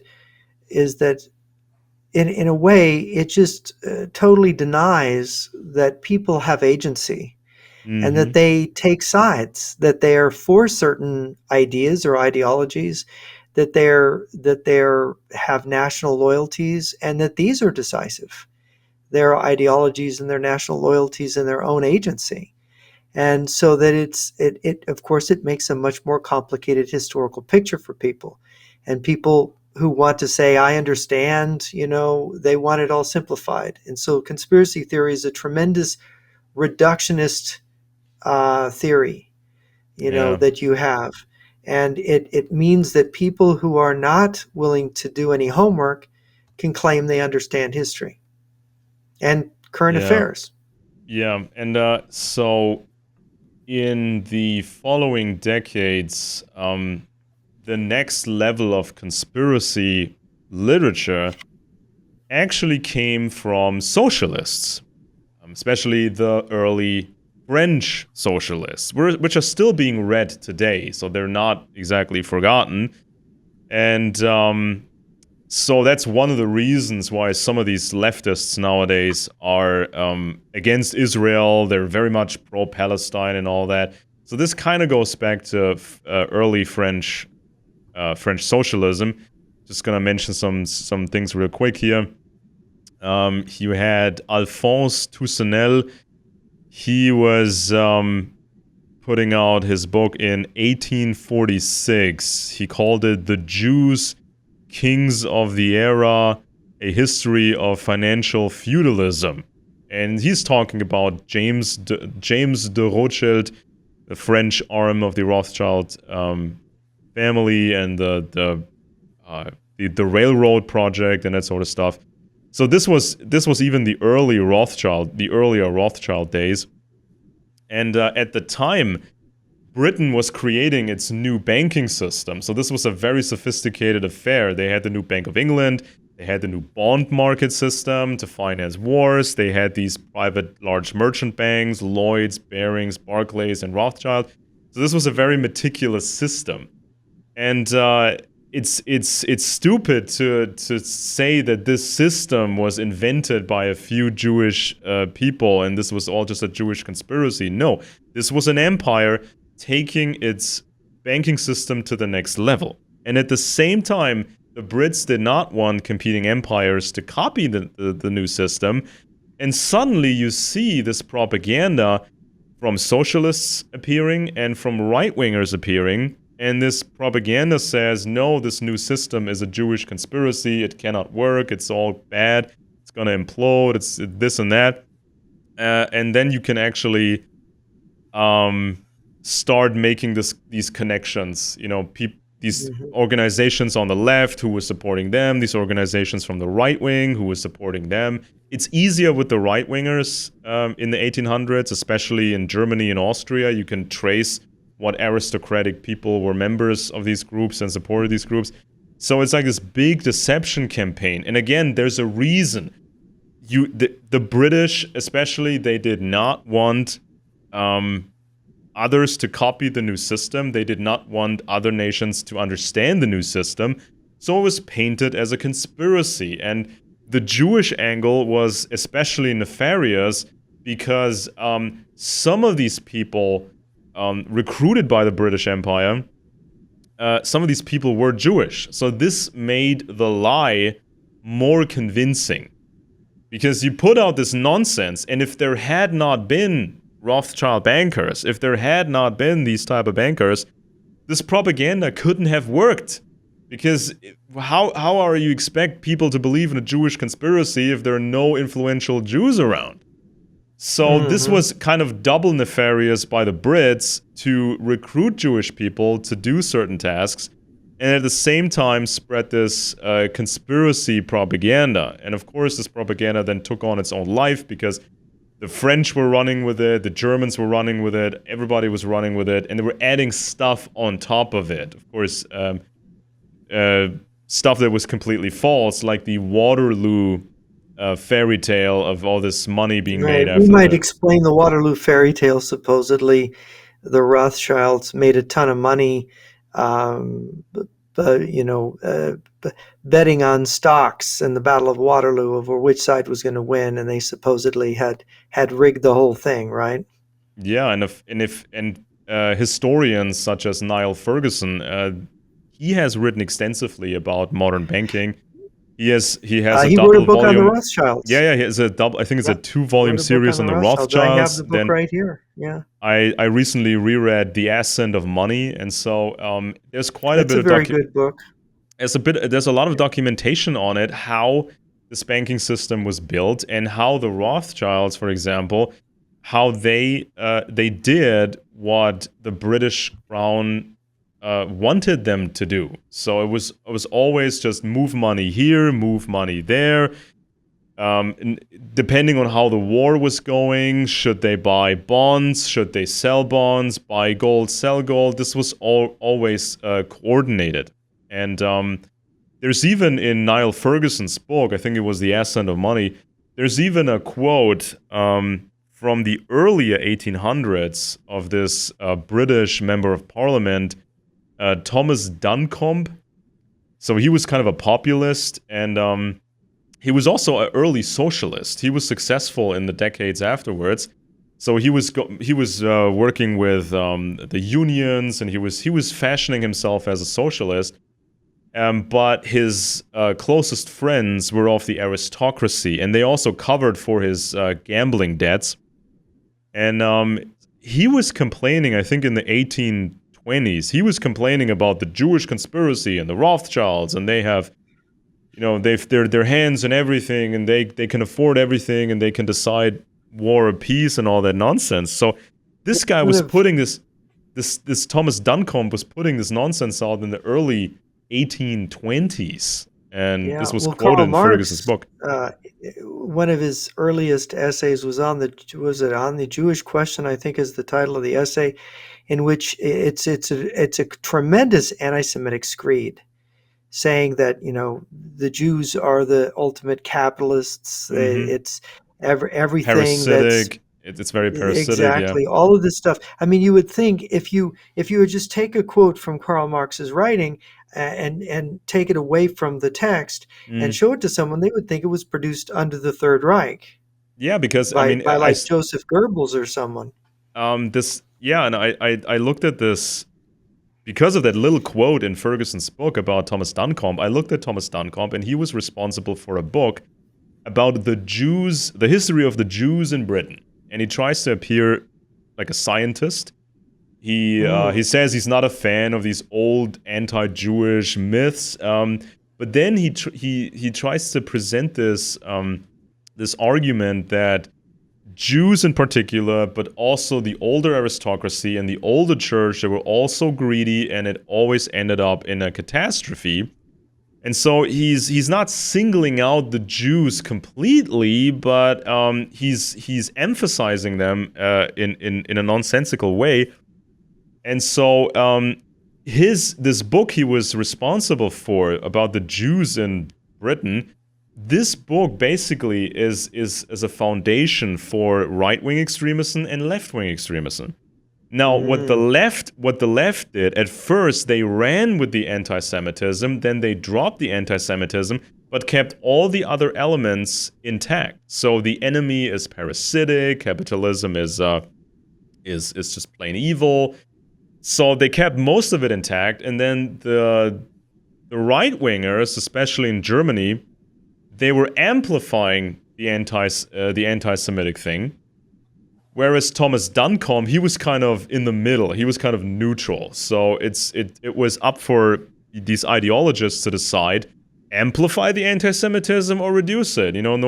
Depending on what was needed at the time for propaganda Yeah. purposes. It's interesting that the history of the socialist bloc, starting with Stalin recognizing Israel, then you have the socialist bloc tilting towards the Arabs and supporting PLO and Hamas and of course Egypt and Syria in the 56, 67, and 73 wars against Israel. And of course, if you talk to somebody in my generation raised in the Soviet Union or China, And I've had friends raised in the Soviet Union and China, and they will tell you that anti-Israel propaganda, anti-Zionist propaganda, is essentially part of the socialist bloc propaganda of the 50s and 60s. Yeah, yeah. I mean, I've looked at the um, looked at the French early socialists, and then we get up to people like Mikhail Bakunin.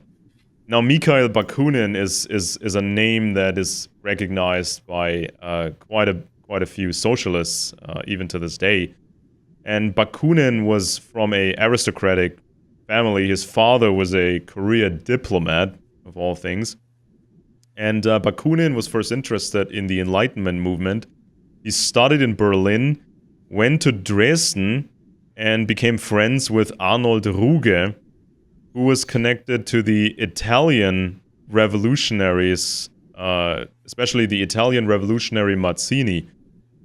And Bakunin became an activist. He did not want to study anymore, and at some point, the Russian authorities had enough, and they ordered him back to Russia. Now, this was, of course, under the Tsars, so they were monitoring these activities of him and other socialists abroad, and through espionage. And then the Russians said, "Well, you have to come home because we won't allow these sort of activities that you're doing there." But he didn't follow that order. He went to Switzerland, and he was getting into Freemasonry, Scottish Rite Freemasonry of all things. And then he was getting into these Italians, Garibaldi, Mazzini, and Bakunin also became an anti-Semitic creature. Now, of course, he was getting the stuff from the early French socialist books. And so, yeah, he basically said that the entire Jewish sphere is he called it one parasitic cult, blood-sucking population, a destructive parasite, and so on and so forth. And then he said this Jewish sphere is now controlled by Rothschild. That was his idea back then. And yeah, and so then we move a bit forward when these we move a bit forward in history. So important events were you saw conspiracy stuff attached to these important events. For example, the American Civil War was a very important event, and of course you had conspiracy media that covered this. So I was reading a bunch of these books on the topic, and it's all about the Rothschilds started this war and they ended this war, and this is the only way these people can explain this. Society involved with the Confederacy provoked it, and that it was, that the bankers were trying to make money off of both sides and so on. This is again goes along with this theory that you hear often in people's mouths today, is the only reason there's wars is that the bankers and the arms manufacturers are getting rich. Which, simple. Of course, is absurd. Wars are not fought for that reason. These are merely people who supply the wars. They would be doing something else if there wasn't money to be made in wars. They would be making it somewhere else. It's just that wars are caused, if you study history, by more complex interactions than just economic desire for it. But that's a very Marxist theory to claim that imperialism is due to capitalist economics. This is a very Marxist notion. So of course, if you have the Rothschild Bank, among others, involved in the American Civil War, some people jump to these conclusions that these bankers were in charge of the whole thing. But first of all, there are circles behind these bankers, and oftentimes many different actors, many different players in a war like this, they didn't know all these backgrounds at the time. And the Rothschild, I mean, it's public knowledge that the different Rothschild banks in Europe, they were approached repeatedly by different governments, and this was mostly not a secret at all, because governments, they needed money, they needed money to wage a war. So war was a risk. It was a financial risk. It was not just Yes. an easy way to make money. So you had to talk to bankers, and sometimes you had to talk to a bank that could find other investors. And so, for example, something is always mentioned in the American Civil War. The war minister of the Confederacy was a Jewish person named Judah P. Benjamin. And That's correct. at the end, at the end of this whole thing, he went to England, and supposedly he then went to the Rothschilds, who masterminded the whole thing. Now, at the time, it was fairly common for people to try to contact the known banks to find money for a certain endeavor. Just contacting a bank and trying to work with a bank does not mean that the bank is masterminding the whole thing. And then it's the question, who was actually behind the Rothschild bank? And so Judah Philip Benjamin, at the end, he escaped to England, worked as a lawyer, and he became a Queen's Counsel. Interesting enough. And he went to Yale. He went to Yale at some point. And of course, these people at some point, they tried to talk to everybody. They didn't just talk to banks. They talked to different governments. They tried to find allies. They tried to find money. This is a very, very common Of thing. course, the Confederacy, the Rothschilds never gave any money to the Confederacy, did they? I don't recall that at all. That They it were was a in, bad gamble. they had some. I think they were involved more with the Union, but again, Yeah. not Well, you running the see, you thing, not right. running the You thing. want somebody that's going to pay you back, basically. Yeah, Even if the and British government really wanted the Confederacy, and probably they didn't do it until um, after the Emancipation Proclamation. They probably didn't loan yeah. I mean, Washington any money. there was even the plan to of the Confederacy to talk to the French. So does that mean the French ran the whole thing? No.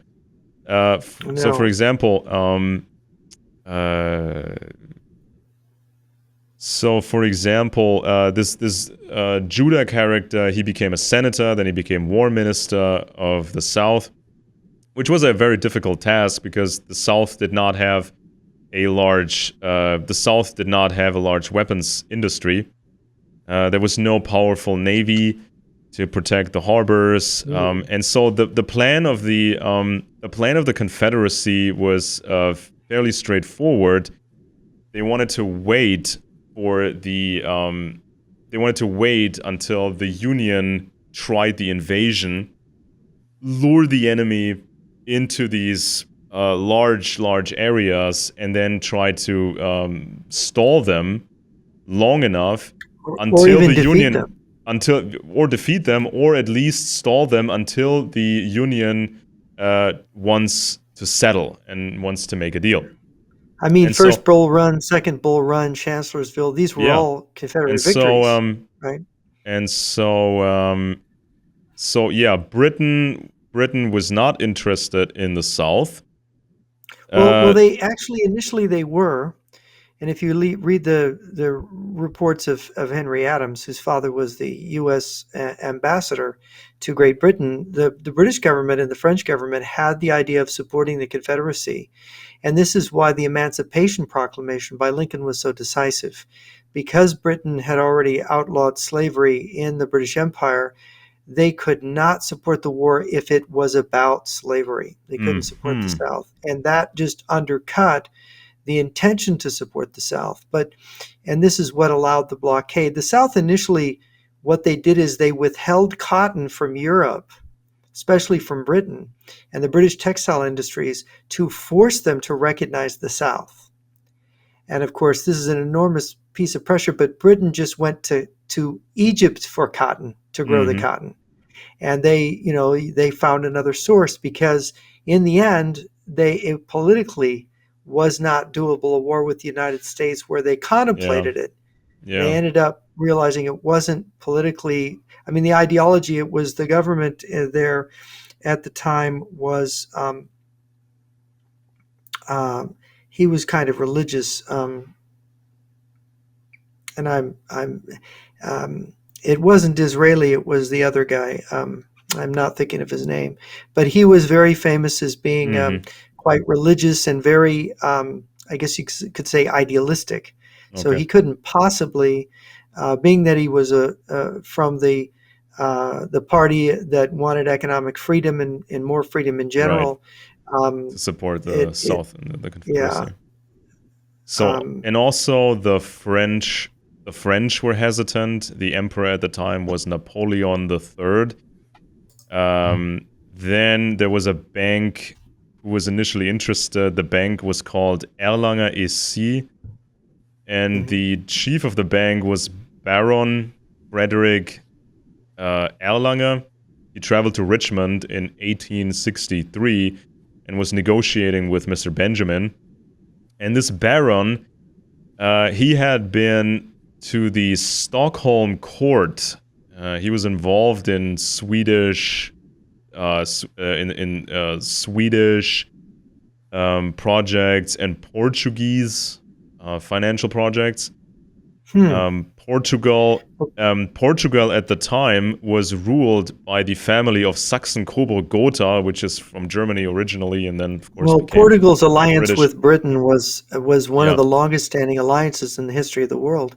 and The Portugal-Britain alliance. It was Gladstone, by the way, was the prime minister. I just came. yeah. Gladstone was the prime minister then, and he just couldn't do it. But yeah, So this so was yeah, kind of I, this I was just kind of the don't. stuff that was going on at the time. So they Yeah, they tried I to mean make something happen. nobody could really finance the Confederacy without losing all their money. I mean, they Mm, were under a blockade from the Union Navy, and unless the British Navy was going to get involved and fight the U.S. Navy, there wasn't going to be a breaking of that blockade. And the yeah, Confederacy would never be able to pay the money back.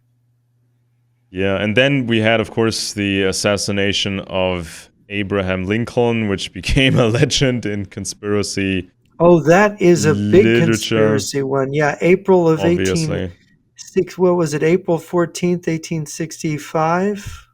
Going through Or my was it April notes here. 13th? Was it a Friday the 13th he was shot? It was a Friday he was Um, shot. it was Um, April 14th, 14th, okay. 1865.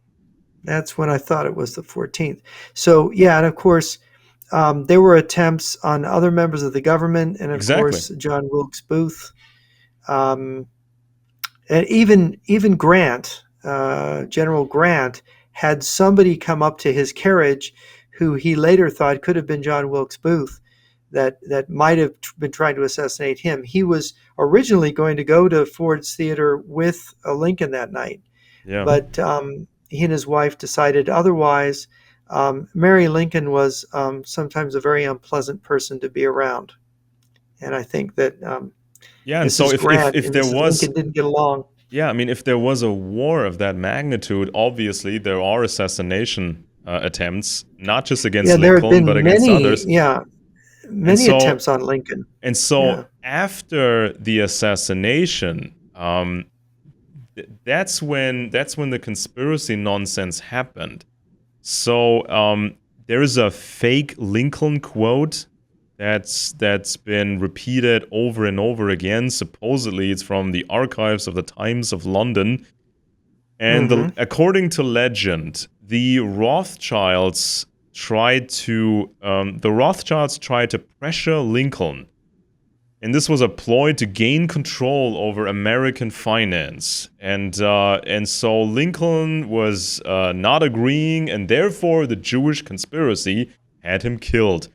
So that's kind of the Oh mythology. my But goodness. Lincoln was in fact a proponent of a central bank, and even the greenback dollars were not completely debt free as it was claimed. So this is kind Hmm. of this old notion of that interest rates are Jewish or some sort of nonsense. And this was, and kind of the same pattern was repeated later with the assassination, or after the assassination of John F. Kennedy. It was claimed that Kennedy wanted to destroy the power of the Jewish bankers and present new silver-backed money and that sort of stuff, and that's why the Jewish conspiracy killed him. But this is exactly what didn't happen. So Right. it's just, you take an event and you shape the narrative and you attach fake quotes to it, and then you attach all this other conspiracy stuff. You attach all this previous conspiracy stuff to this new narrative. So every time something important happens, you can shape a narrative based on 100 years, 200 years worth of conspiracy nonsense. Yeah, and of And course it's, they were going to tell you that World War One was part of the conspiracy, and the Great Depression yeah. was part of the conspiracy, right? Yeah, and And then of course it's this thing where people make an argument by mass. So they argue that there's so much stuff written about it, therefore it must be true, or it must have at least Mhm. an accurate core. But if you believe that argument, then anybody could deceive you just by using mass. So this is not how the world works, right? And so then you had Yeah, these links, because these the Confederacy, of course, in the realm of the Confederacy, you also had Freemasonry, and you had some pretty powerful Freemasons, and so then came this idea that the Freemason Albert Pike from the American South, that Albert Pike oh was yes, somehow involved. And he supposedly wrote these letters to these Italian guys, Mazzini and Garibaldi, who were just yes. dealing with unifying or conquering Italy. And supposedly these letters talk about 3 coming world wars, but there was never ever any source for these letters. They never existed. They were forged. Those letters were forged. Yeah, or maybe somebody was confusing something with the British Museum, because the British Museum had some copies of some fake conspiracy books written by Leo Taxil, and somehow people claimed the British Museum had the original letters from Albert Pike and Mazzini, Garibaldi, but nobody has ever presented those letters, so we have to assume, or we just cannot take this as any It's sort really, of when you evidence. read it, if you read it with a critical eye, the letter is preposterous. It makes no And sense. Yeah, obviously somebody who knew what had happened was putting these words in Pike's yeah. mouth, And these guys, I mean, you know. these Italians, just so people know, these Italian guys, Mazzini, Garibaldi, these guys who had this revolution in Italy, or let's say this takeover of Italy. These Italian guys, they loved Abraham Lincoln. I mean, I personally visited San Marino and these places. There's a bust of Abraham Lincoln expressing the gratitude because I think of weapons shipments or some sort. And so they like Lincoln. So these Italian guys, they did not conspire against Lincoln. And No. so Mr. Garibaldi, actually, he was offered a commission. Garibaldi was offered a commission for the United States Army as a major general. So the Americans liked these Italians guys, and they wanted the Italian guys to work in the United States. So this was an offer, but that didn't happen ultimately. And Southern General Albert Pike, he was a powerful person in Scottish Rite Freemasonry. But then people invented another secret rite of Freemasonry called the Palladian. I think in English they would call it the Palladian Rite of Freemasonry. So supposedly Pike was a Palladian level Mason along with Mazzini. But there is no Palladian Rite of Freemasonry. This is a complete fiction. Never existed, never has existed. And then people try to say that this Palladian rite was somehow connected to the secret world conspiracy of the Jews. So this is kind of how the Jews control Masonry through this Palladian rite, which doesn't exist at all. Mm-hmm. So this was that. Yeah, this was the Yeah, I've American. had readers send me that Pike letter before, and like, well, this is the proof, and don't you realize it's like, Hmm. and again, like all their proofs, if it were actually proof, then they would be onto something. But none of these proofs ever turn out to be proof of anything. Yeah, I mean, there's so much actual interesting stuff from that era regarding intelligence operations, secret networks.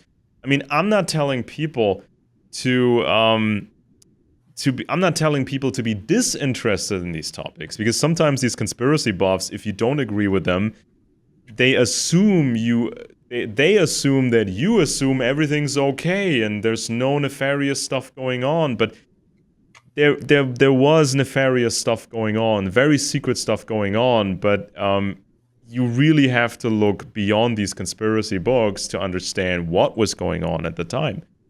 So, Now, of course, you have the fall of Napoleon III, the Franco-Prussian War. You've got the Dreyfus affair in France before World War One. Any linkages there? I mean, Dreyfus was Jewish. It was a Jewish French officer who was accused of spying for the Germans, and sent to Devil's Island. Ultimately, they had a trial. It was very controversial, but in the end, he was vindicated. It was all a lie, yeah, yeah. And so right? then, This hysterical anti-Semitism. yeah, yeah. And so then we have these characters such as Nesta Webster. It's a Ah, very, very, very interesting case. Some people recognize that name because they've actually read her books. Maybe the older guys, maybe they've read these books directly. I don't think the newer generation of conspiracy activists have read her stuff, but it's certainly yeah. referenced and quoted, and the new stuff is based on the old stuff because that's how Yeah, it's her usually books. done. When I was a college student in Orange County, California, the Orange County bookstores, you could pick that book up for a couple bucks Hmm. as a used copy. It was everywhere. All these elderly people's libraries, when they would die, their books would end up in these bookstores. We had these enormous, wonderful bookstores in Orange County back in the early 1980s, and yeah, I found my copy there, and of course it was the one of the older copies before she pulled the poop. She revised it and took the anti-Semitic elements out, but in the earlier versions it was full on blown Jewish Masonic conspiracy theory.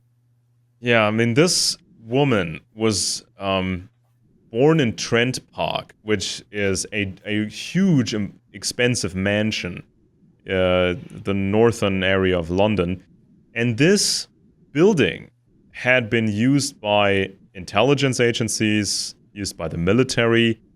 It was used to house the most important prisoners of war, German prisoners of war, to interrogate them.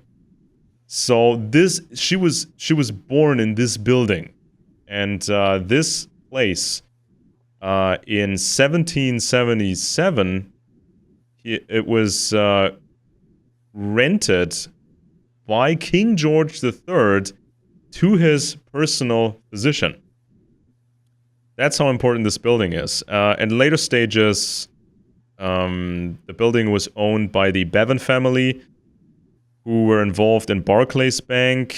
Nesta Webster's father was a partner at Barclays Bank. So she was literally physically born into the higher levels of British society, right?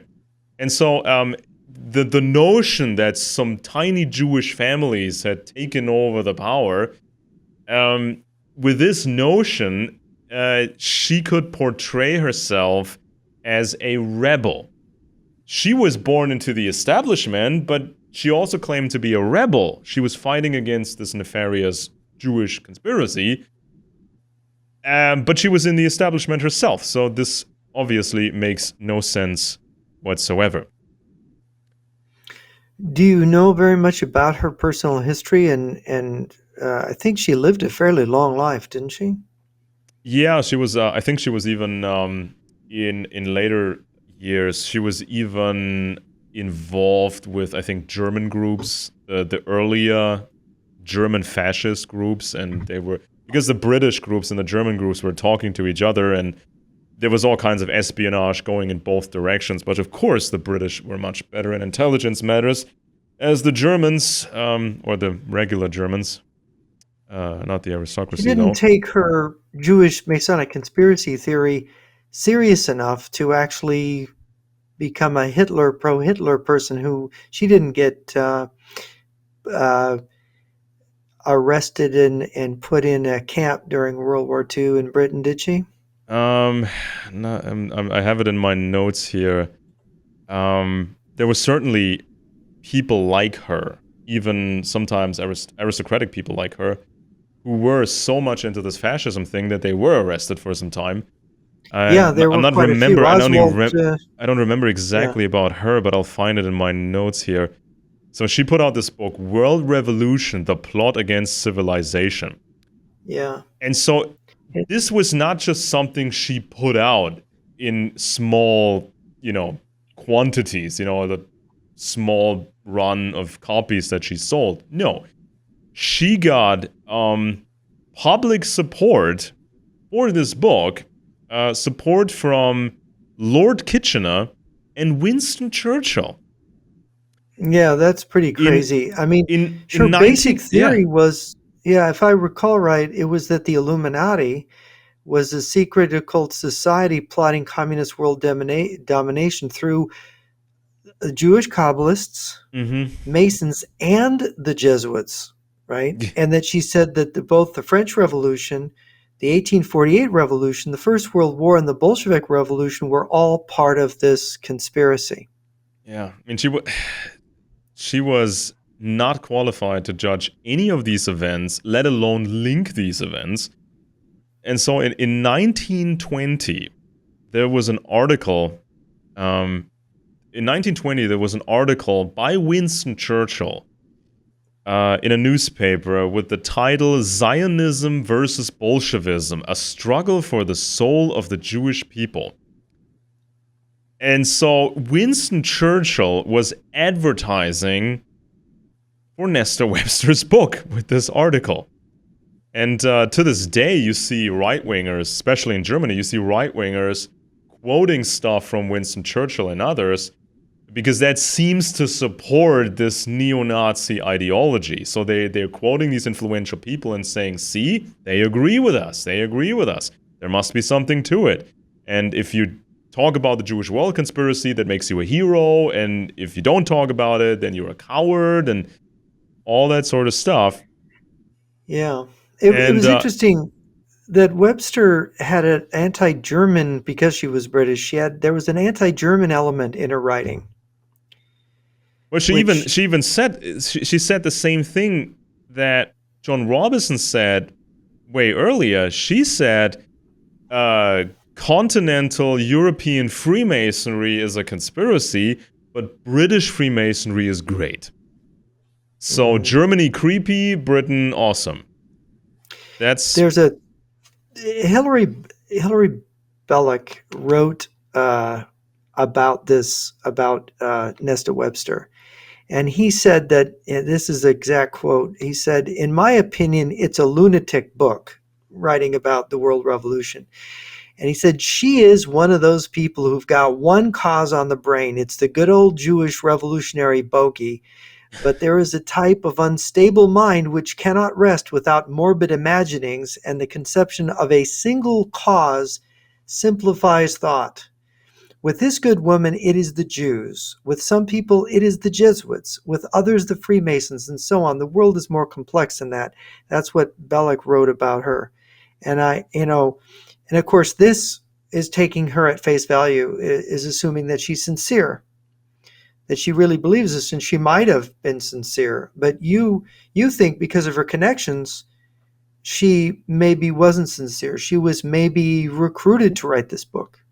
I Yeah, mean, is that your thought? it's difficult to tell because when she put out this stuff, there was already so much conspiracy material out there, and Hmm. it's just it's really hard to tell with her. But we do have to remember that the 1920s and then the 1930s and then the 1940s, this was the time of the Great Deception operation run by Winston Churchill and the Crown and others. So British intelligence, um, they wanted to fool the Nazis. They wanted to fool the Germans. Now this has been written about by Lou Kilzer, by Carol Quigley and others. So we Hmm. know there was a Churchill and others. There was a great deception maneuver by Churchill and others, to fool the Hmm. Germans, to make them believe the Germans could, the Nazis could make a deal with Britain and so on. So with this background, it's something that needs to be looked at if Nesta Webster knowingly wrote something that was untrue. But it's the same with John Robison. You cannot quite tell. I mean, did he know? Did he know he was writing garbage, or did he fully know? Did he Yeah. partially know? It's hard to tell, but we can certainly tell who was who, and who was doing exactly what. So, Well, there is in Putzi Hamstangel's biographical account of his relationship with Hitler. Hamstangel was friends with the Roosevelt family, and he managed to know Churchill as well. And Hamstangel was famously Hitler's uh, foreign press uh, wizard. agent. Yeah, he was his what do they call it? His foreign press secretary. And Hamstangel had arranged, and I forget what year it was. It was in the early 30s, I think, before Hitler came to power. He'd arranged a meeting with Winston Churchill. Have you Mm, heard of this? not on top of my head, but Hamstangel. there were Yeah, so many meetings with finance guys and business guys, and between yeah, Germany and and and I forget what city they were in, but Churchill was there in Germany. And Hamstangel had it all set up for them to have dinner, Hitler and Churchill to have dinner, which would have been an extraordinary event, yeah. right? And Churchill, he had primed Churchill because Hamstangel wanted Hitler to get away from this anti-Semitic conspiracy theory, and Churchill, according to Hamstangel, Churchill was saying while he was waiting for Hitler to come down that tell Mr. Hitler that um, anti-Semitism is a great starter, but it's a terrible finisher, and that he's Oh going to my have God. trouble. That's the quote. I may not have it exactly right, but you can go and you could read Hamstangel's book, and it's fascinating because Hitler was in the hotel and he wasn't coming down. So Hamstangel went upstairs to get, like, what are you doing? Winston Mm, Churchill's here. He's downstairs. He's waiting for you. yeah. And Hitler's like, he's an old has-been. He doesn't matter anymore. I'm not meeting with him. Oh boy. Now I think I read the anecdote. I think Hitler was intimidated at that point, or secretly Um, intimidated or something. Hamstangel was very frustrated. He wasn't sure exactly. I'd have to go read it again, but he wasn't. My recollection is he wasn't sure exactly why Hitler was turning it down, except that Hitler just was very resistant Mm-hmm. to meeting someone like Churchill in person. Like Hamstangel always told Hitler, look, you need to travel in America. Take a year off, go to Britain and Mm, America, see the English speaking world. And he was the grandson of a Confederate general. He was half American, mm-hmm. half Bavarian.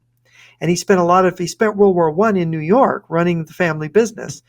And so he had this dual identity. And he realized that if Hitler had understood America or Britain, Mm. he wasn't going to go to war. He was going to amend his ideas.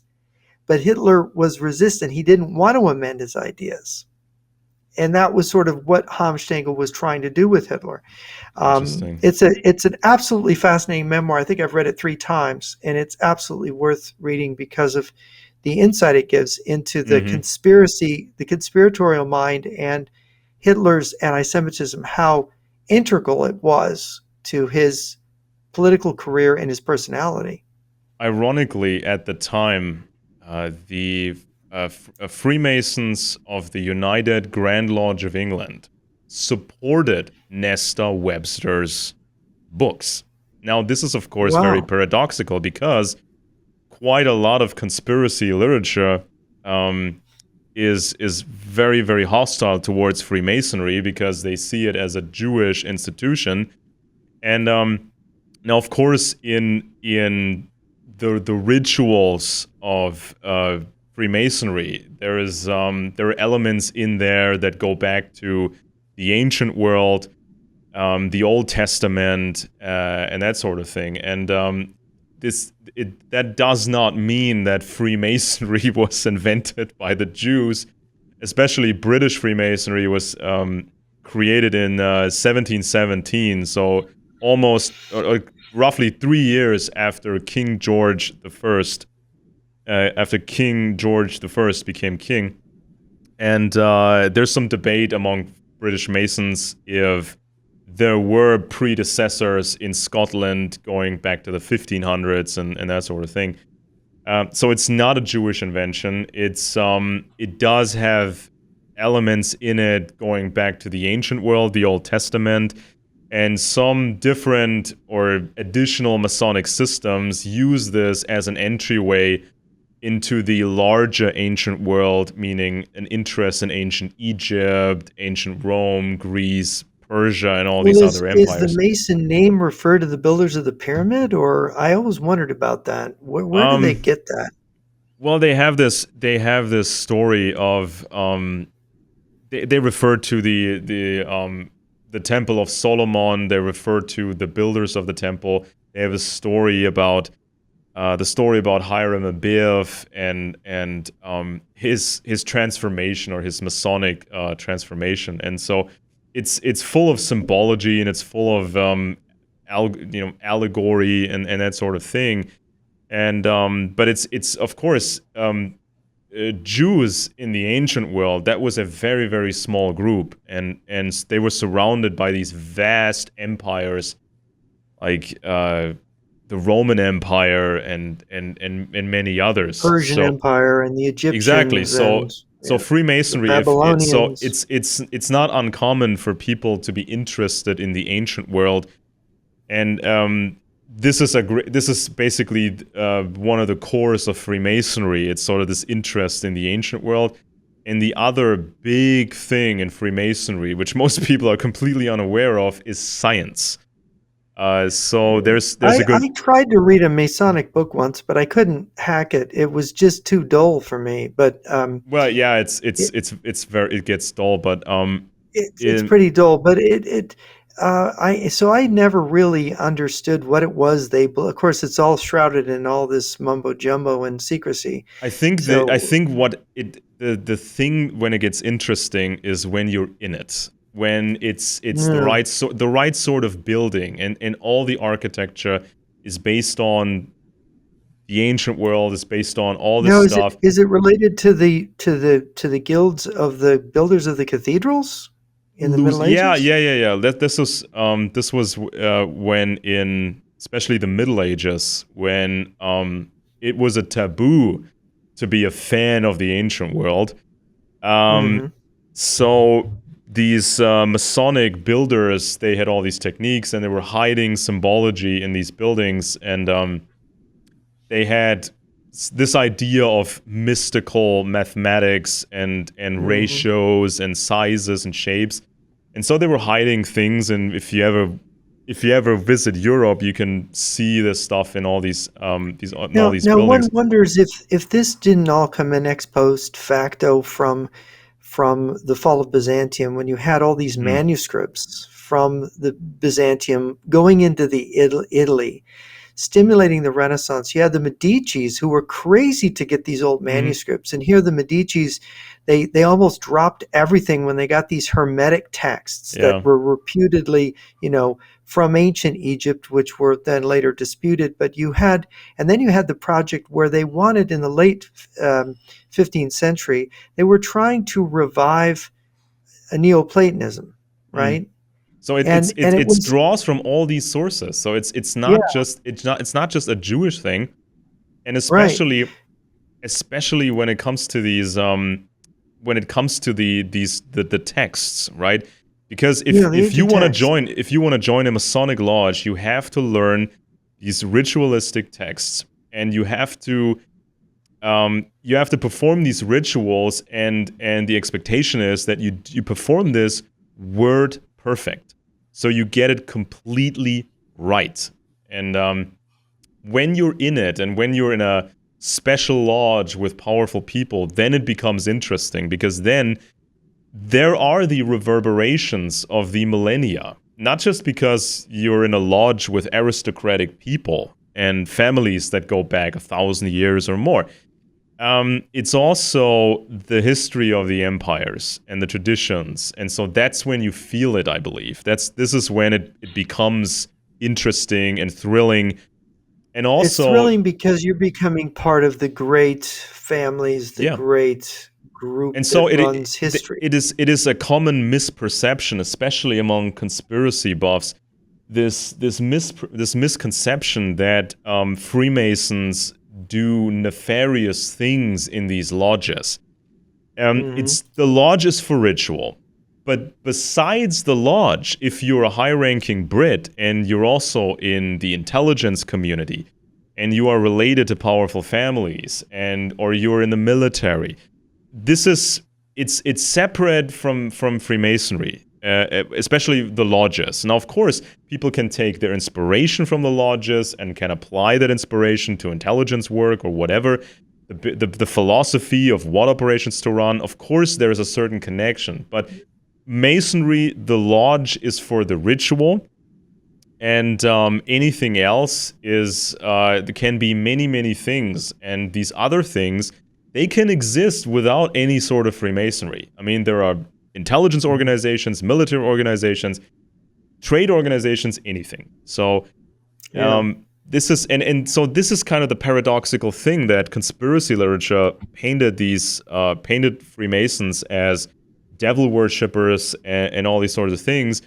But here you have Nesta Webster putting out her conspiracy book. She gets advertisement basically from Winston Churchill, and she gets praise by British Freemasons. And then Hmm. she became the lead author of The Patriot, which was an anti Semitic newspaper financed by Alan Percy, who was the 8th Duke of Northumberland. He was he had received the Order of the Garter, the Order of the British Empire, and the Royal Victorian Order. And so this Percy guy, he also puts out these essays. For example, one called The First Jewish Bid for World Power. This came out in 1930.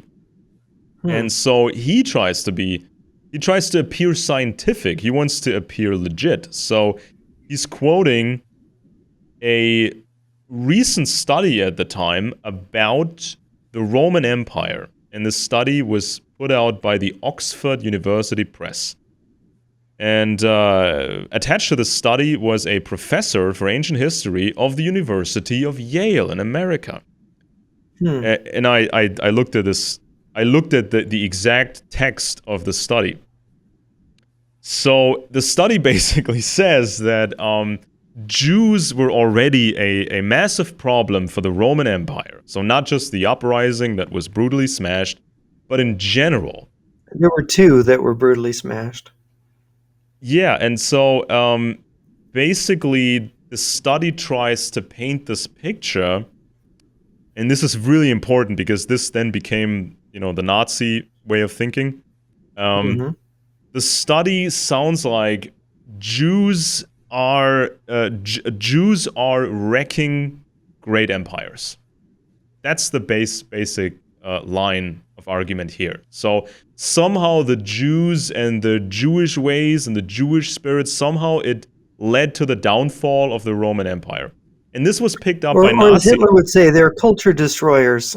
Yeah, I mean, even some Nazi conspiracy literature basically says the same thing, that these Yeah, Oriental basically Jews, the whole rap, yeah. Subverted and destroyed the Roman Empire, and so this ties into this other stuff. Jews supposedly destroyed the French Empire, destroyed the Russian Empire, and also sort of destroyed the British Empire, and also subverted America. So therefore, by that logic, and this is the key point, if you combine all this nonsense together, it paints the picture of a persistent Jewish threat that cannot, and this is what the Nazis then concluded, this threat cannot be subdued by normal methods. You cannot just expel the Jews from the country or limit them in what they can do. No, they have to be destroyed, because all these other measures have failed throughout history again and again, and all these great empires went bust. Therefore, Jews must be physically destroyed. This is the logic from this conspiracy literature. And these guys, they had aristocrats, high-ranking Freemasons promoting this, Yale guys, Oxford guys, all promoting the same thing while this deception operation was going on through Winston Churchill to schmooze with the Nazis. Isn't that interesting? This is so amazing because, and it shows, this is why I'm against this idea of lying and sneaking around and making up false narratives, because it's going to backfire on you. Mm-hmm. It's always going to come back to haunt you. And it was ironic. I know that Winston Churchill, I read somewhere that Churchill's endorsement of Webster's book was her first edition of her book in 1920, if I'm remembering correctly. And that was when everyone was in the belief that the protocols were genuine. That is, the protocols in the wake of World War I and the disaster of World War I. A year later, the protocols were exposed as fake, right? Yes, they were. In 1921, in the Times of London discovered an old pamphlet by Joly, who had written the Conversations between Machiavelli and Montesquieu in Hell, and realized this was the source for the protocols. So the London Times, and this is in the English language, not in the German language, really exposed this. But the evidence wasn't enough for those people that live in the horror novel of, and this is what Umberto Eco basically says in his book, The Prague Cemetery, which is about this spreading of this conspiracy theory, which he puts on Europe's intelligence services. And Webster's syllogism, it's impeccable, right? Since the protocols resemble the story I've told, they confirm it. Or the protocols confirm the story I've concocted from them. Therefore, they're true. And of course, later she had to eat her words, because I do believe she realized that the protocols weren't true, right? To her great embarrassment. But then they can always say, well, the protocols were based on something real, or somebody had to leak it and put in fake stuff to be able to leak it, but there's some truth in there. There's always the same excuses. But here, we have a Yale Oxford study quoted by the Duke of Northumberland, who was working with Nesta Webster. And this supposedly academic study says that the Roman Emperor Claudius was terribly afraid of the Jews, and Rome went bust because of the Jewish subversion and Jewish anarchy. So Rome was done, but the Jews lived on. So it sounds like Nazi literature, but this is from these high-ranking. Yeah, which is, of course, it was ridiculous, because after Claudius came Nero, and Nero sent Vespasian, and his son destroyed the Jews. So it almost was. Romans were contemplating a genocide, just eliminating the Jews. It was being contemplated, and I've just been reading about this recently. It just always comes up, and of course this whole literature. What I was going to say is that you had a lot of people that got burnt getting into this, buying into this, because it was just so Mm. pervasive in society. And but finally it reached the German language, and a guy brought this Jolie. He brought the text, Jolie and the protocol side by side. He brought it to Hitler. Look, Hitler. This is not. This is a fabrication. And you know what Hitler's answer was? He doesn't care. It doesn't matter if it was fabricated. Mm. It's still true in principle. Mm-hmm. Those were Yeah. Hitler's words. It's Web's still true in principle. So you could fabricate something, but as long as it matched the conspiracy theory, you're telling the They will truth, eat it even though up. you're telling a lie. They will eat it You know. up. And Nesta Webster also put out a book called Secret Societies and Subversive Movements. This is from 1924. And in the intro, she quotes the book Proofs of a Conspiracy by John Robison, and she also quotes or mentions the books from Augustin Baruel, the French guy that we mentioned. So the concocted fake conspiracy literature of yesteryear, which was basically an intelligence ploy, this is the stuff she's quoting. And so she's talking about historical secret societies. And then she says that Jewish groups have managed to infiltrate all these existing secret society and run them all. And then she gets into some German stuff, which is, of course, very weird and odd. Some of these weird German lodges. And so there was a Masonic system, a high-level Masonic system in Germany at the time. They called it Strikte Observanz. It's a very strange name. And so members were people like the Duke Ferdinand von Braunschweig, which is tied to the British throne. And I mean, it sounds like a spy organization, doesn't it? It's just from the name, right? Everything is so weird. Everything of this is so weird. And there was also the member Karl von Hessen-Kassel. So basically the same family, Hessen-Kassel, the same family that recruited the Rothschilds, okay? So, and from these circles, you get conspiracy literature. I mean, what the heck? And so back in those days, with this German Masonic systems, some of these members were getting a bit antsy. They were not exactly sure who was running the system. And so there was speculation of a secret leadership level that was operating. And so the speculation was broad. Some people in Germany thought these secret leaders, they could be from that old house of Stuart, the Stuarts who want to get back to the British throne and that sort of stuff. So it was quite a bit of speculation at the time. And so then, quite a few people... By the way, that's where you get the Jesuits back into it, because the Jesuits were scheming to get the Stuarts back in and helping Louis the 14th help the Stuarts, Exactly. So there were all kinds of operations going on, but a lot of these people were just speculating. They were not necessarily coming to a professional conclusion. And so quite a few people left this German Masonic system, and then they joined the New Order of the Illuminati, which of course was not a good idea. And so then Nesta Webster, in this book from 1924, she picks up this old mumbling and rumbling about secret leadership, because she can quote stuff from the old times about people speculating.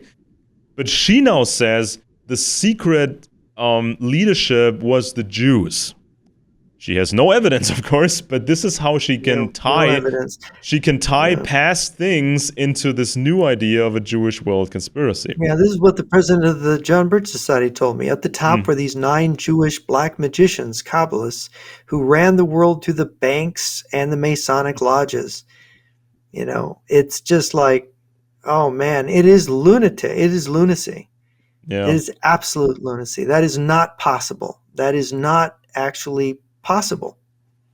And many conspiracy authors had previously only alluded to this idea of a Jewish super intelligence network. I mean, normally all these past conspiracy books, they avoided the I word, intelligence. They wouldn't touch it, but Webster actually does. She's talking about Jewish super spies and a network of crypto Jews. Now, of course, that means she can paint anybody as a Jew, Right. If anybody it's a she wants. crypto Jew, it means you and I, because we're denying the Jewish experience, we're obviously Exactly. Jewish agents. And so I've been accused of being a Jewish agent. I kid you not. These me people too. have said, Me too. Nyquist, Because you're a Zionist. You're a traitor to your Scandinavian heritage. that happened to me for a short while, because my name Benesch, it sounds like it's from Czechoslovakia, but at the time, there was so many Germans. So many Germans living on Czech territory that some of these German names, like Benedict, this is Benesch, basically is a version of Benedict. Some of these German names were then changed a little bit, and so my ancestors were German. One of them moved to Czech territory at the time, and then he moved back, and then he became a very high-ranking Nazi, by the way. His name is Theo Benesch. He's got a Wikipedia entry, and we got some original documents and photographs of him. He worked his way up from the local Nazi chief here in the Nuremberg area. Then he became the Bavaria chief, and then he went to Berlin to the Reichstag. And he also worked for Der Stürmer for a while, which was the most anti-Semitic publication in human history. And so people accused me of being Jewish, and they referenced my name, and then I just quote some stuff and say, no, actually, my ancestor with that same name, he was a more high-ranking Nazi than your German ancestors. So this is the thing. They won't even try to look. They won't even try to check these things before they say them. So they say, I'm Jewish because of that name, but, the guy who I have the name from was a fairly high-ranking Nazi, and he believed all this conspiracy stuff, but he was completely unqualified to judge it because all the guys in the family, they were experts on precision metal objects like gears, for example. Mm-hmm. This is what they were trained in. They were not trained to judge intelligence matters or Jews or whatever. This is the thing about conspiracy narratives, is that when you have absorbed a conspiracy narrative, you don't need any facts. All you have to do is hear something, and you are going to fit it right into that narrative, and you know what it is without even having to investigate, without having to become familiar with anything. You just take the template, you take the model, and you just impose it on everything that happens. And so if Mr. Benesch is writing against it, he is obviously a Jewish agent. So there you go. You just impose it right on it. And so you look at everything about whether or not it agrees with this theory, this narrative. And there you go. That's all you need. So this, imagine this Nesta Webster character with the Duke of Northumberland in the background and Winston Churchill in the background, who were all scheming to fool the Nazis. These guys present themselves to be the rebels, to expose the Jewish conspiracy, especially in Britain as well. But they never got into trouble with the Rothschilds, apparently. They never specifically blamed a certain person, and they never presented evidence against a Jewish person in Britain and got him convicted. Nothing. And so she, in her book from 1924 about secret societies, she mentions the Duke of Braunschweig, who was related to the British throne, who was a member of the Illuminati, and who was a Grand Master of German Freemasonry. She's quoting this guy because in 1794, the Duke of Braunschweig, he sent he sent a manifesto to all these Masonic lodges, telling the story that some secret conspiracy people have infiltrated Freemasonry, and they also, these weird, secret, nebulous characters, they had also infiltrated the Bavarian Order of the Illuminati. So it's these guys, they got busted with the Illuminati, and then they claim, stop the thief, stop the running thief. There's a thief running, stop him. There's a conspiracy going on. I mean, it's that ridiculous. Mm-hmm. And she even says, Nesta Webster herself says, and I quote, and I have to translate it back to English here. She says, 3 years after the Duke of Braunschweig had sent out this manifesto, 3 years later, these books were published, these conspiracy books by Baruel, Robison, and others. I mean, does that sound like a coordinated operation, ladies and gentlemen? I mean, it's that bad. It's that ridiculous. But apparently, these conspiracy experts, they never noticed. They never noticed how their own genre was created. They are not even experts on their own genre. This is kind of the craziest thing that I figured out at some point, that conspiracy buffs don't even know their own conspiracy culture, where it came from, how it was made, and how it progressed. They don't know their own field of activism. No, they don't. And it's the same thing with the Birch Society people here in the U.S. It's that do they know that Robert Welch was sort of outed by Revelo Oliver, who wrote for his American Opinion? Revelo Oliver called Welch the Welcher and said that he basically believed in the Jewish conspiracy theory, just like Revelo Oliver did, and said that he actually put a private detective onto Welch and saw that Welch was having secret meetings with the enemy. Now, who that was it the communists or was it the Jews? We don't know, because I tried to reach out to him when he was very old, in his 80s, and I wasn't able to. He died just before I could. But I wanted to know what on earth he hired a private detective to follow this character, Robert Welch, around. Because you wonder, why did Welch form the Birch Society in December 1958? What was this, and he had people around him like Taylor Caldwell, who was known to be an anti-Semite, and Willis Carto, famously, who founded that historical revisionist. What's that? The Liberty Lobby, yes. The Spotlight magazine, and the Institute for Historical Review in California, which did all that Holocaust denial stuff back in the 80s, I think it was, or 90s, 80s, I think. And so, Willis Carto was like a one-man pro-Hitler band, and rabid anti-Semite. He had just, when the Soviet Union collapsed, he went to Moscow. And he was coming to speak in Orange County. So I went to where he was. I didn't want to pay to get in, but I went there to meet him when he came in, and he had this big crowd around him. And I asked him, I said, well, how did the Russians treat you? Oh, they're wonderful. They're on our side. They love me. They love me. Yes, exactly. And it's like, it was what I just wanted to hear it from his lips, because I was at the point where I was suspecting this whole anti-Semitic thing in America of having connections to the Soviet intelligence in Moscow. And here, after the Soviet Union fell, they were able to sort of let it all hang out, let it be seen. So Carto could go openly to Moscow, visit them, come back and brag that he was friends with them. Interesting.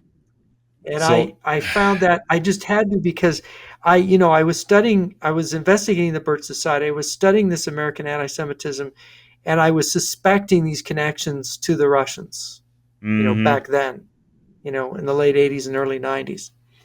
In 1799, in Britain, a law was passed called the Unlawful Societies Act. And this was basically a response, or a follow-up to these conspiracy books by Robison, Baruel, and others.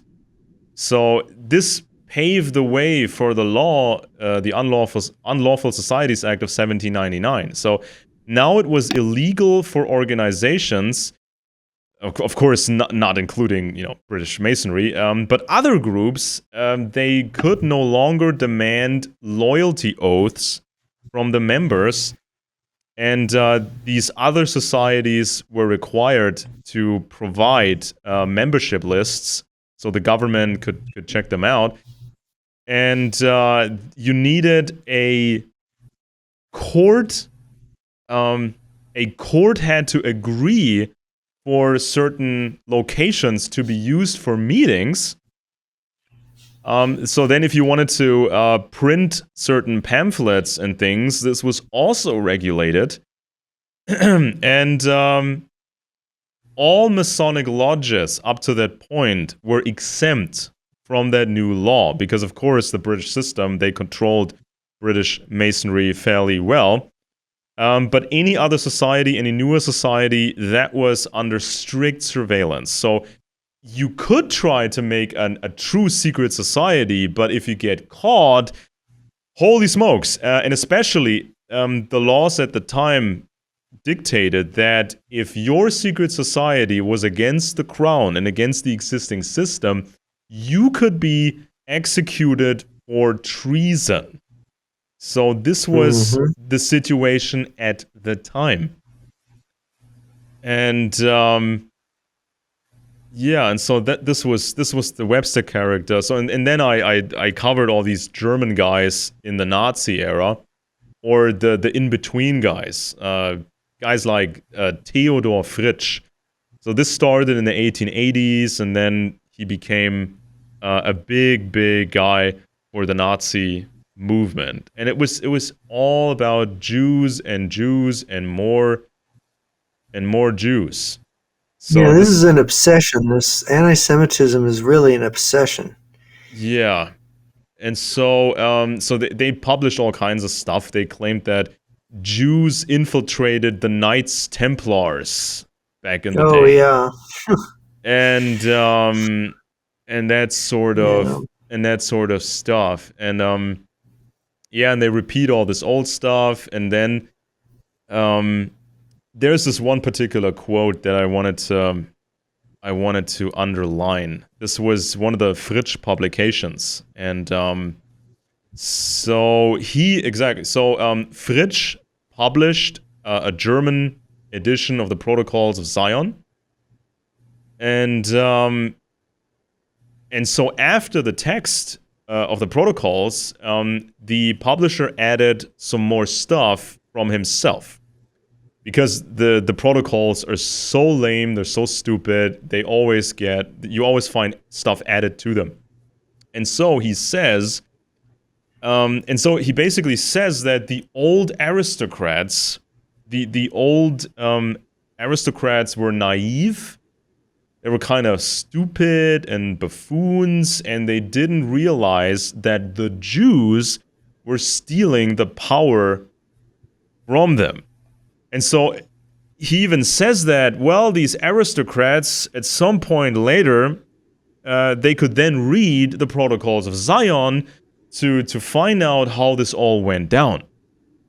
So this basically creates the image that these aristocrats didn't even understand at the time how the power was stolen from them by Jewish bankers, supposedly. I mean, it's one thing to claim that the aristocrats were stupid and they lost power. It's another thing to claim they didn't even understand it. They didn't even realize it properly.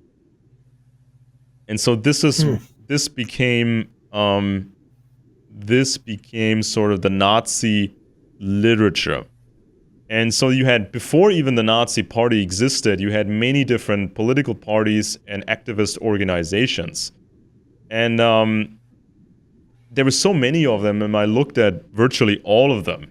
And you can find aristocratic people in practically all of these organizations. Now, of course, if you assume, and you have to assume, that these aristocrats had their own vast intelligence networks, and some of them were tied to Britain. So if you have these organizations and you already have the old deception operation with the conspiracy literature, and you have this new deception operation, which was run by Winston Churchill and the Crown to fool the Nazis, then you get all this conspiracy propaganda in these right-wing groups on German territory. So it's realistic that this was all part of a larger operation. Now, of course, you don't have to control everybody and everybody's work. You just have to control the main narrative, and you have to control certain leading people in these organizations. And this is how then this material gets copied and copied and amplified and amplified and amplified. And so it looks like an organic movement, even though it was not.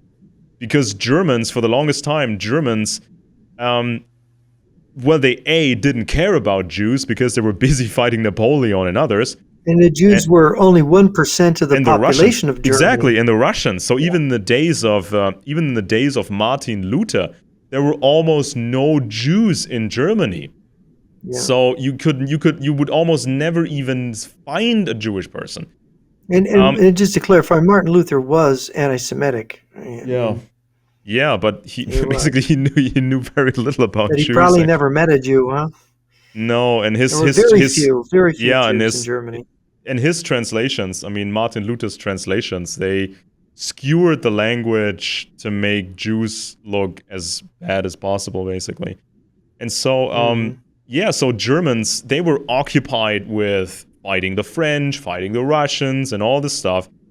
And so, over time, especially during the 1800s, especially in the 1800s, conditions for Jewish people improved quite a bit on German territories. And before that, it was kind of it was worse, and it was better, and then it was worse for Jews. I mean, at some point, there were even laws preventing Jewish people in Germany, preventing them from dressing like everybody else, laws that prevented Jews from becoming friends with non-Jews. So it was illegal in German territories to have lunch or dinner with Jewish people. And so this became much better during the 1800s, but then conspiracy literature became a thing. And then it was all front and center, this complete and utter obsession. And so the Nazis had a big problem because on German territories, it became increasingly complicated to count who is a Jew, right? Because in the course of the 1800s, people could actually marry. So Jewish people were sometimes Jewish people were marrying non-Jewish people. Sometimes Jewish people abandoned their faith and became Christian. And so over generations, it became more complicated to figure out who was actually a Jew and what makes a Jew. So the Nazis concocted this idea of counting almost everyone as a Jew, even if they were not practicing their religion, even though they may have had a grandfather who was Jewish. They were all counted as Jews. And then you saw the new technology, which was the punch card tabulating machine. This goes into IBM and the German company of Hollerith. So this was Hollerith was tied to IBM, and so they could make these punch card tabulating machines, and they had to be specifically made for a certain task. So at some point, everything in the Nazi Empire was running on these machines. So the train system was managed with these tabulating machines. But you could also use them to count, according to a specific Nazi definition, to count who was a Jew. And so these tabulating machines made it possible to come up with these final tallies and these lists. Who was a Jew and who lived where. So this is how the Nazis were able to find all these Jews, even in some remote villages. You see, many people actually thought the Nazis didn't know they were Jewish. So they thought, well, maybe this will all blow over. Maybe this is not going to be so bad in the end. But then the Nazis came with the trucks, and they had these very specific lists, and they knew about everyone. So this is how they... It's interesting that Reinhard Heydrich, who was the head of the SD, he was an SS general, very, very important, basically Himmler's right hand, was part Jewish. The Butcher And of we Prague? know this. What's that? The Butcher of Prague was Reinhard Heydrich. Reinhard Heydrich. Reinhard Heydrich. In the fact, Butcher of Prague. Admiral Canaris had the file on his actual Jewish ancestry. And when somebody brought this to Himmler, Himmler said, well, that's fine.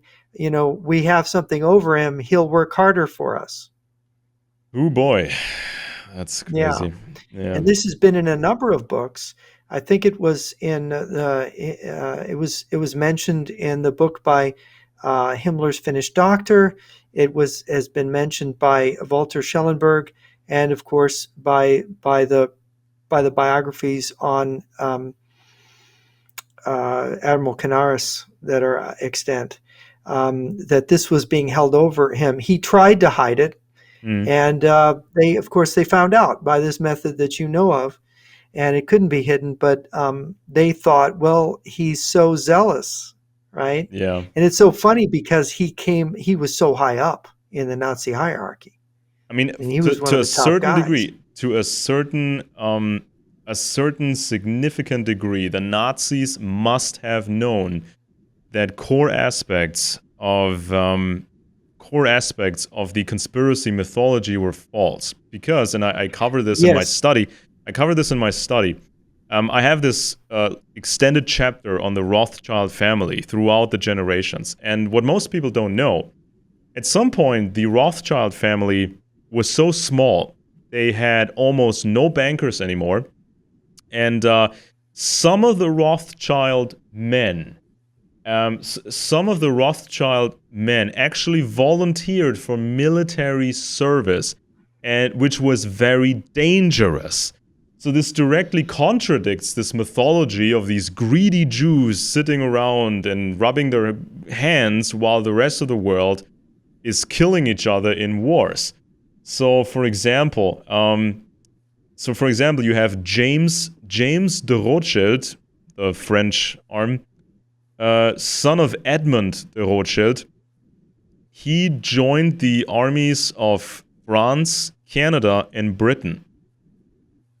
Eugene, or probably the French pronunciation, Eugene or something, from the Rothschild family, he was fighting or serving in the war in Russia, and he was wounded, got a severe wound on his leg. Evelyn from the Rothschild family, he died during the fight against the Turks in Palestine. Goes on. Lionel Walter Rothschild and another Rothschild also died in battle. This is history. In Palestine. That's in World War I. Then he was in the. This must have been World War I. He was in the British Army then, right? Allenby. This must have been World War I. I mean, I can. That's when the Allies I can make a separate video on this at some point, because this is absolutely important. Absolutely important to know. This was a tiny family. Yeah. Recruited by the aristocracy, and at some point they volunteered for battle, or they were maybe pressured into battle, because maybe after a few generations they had to prove their loyalty again, or maybe they just did it. Out of their own choice. Or because they were sick of the anti-Semitic smears against their family. Maybe it was that, but it's that is just the reality of that family. So this is not what people think the family really is. So they volunteered for battle, they served in different capacities, they got wounded and they got killed, and they didn't have many men to continue the banking business.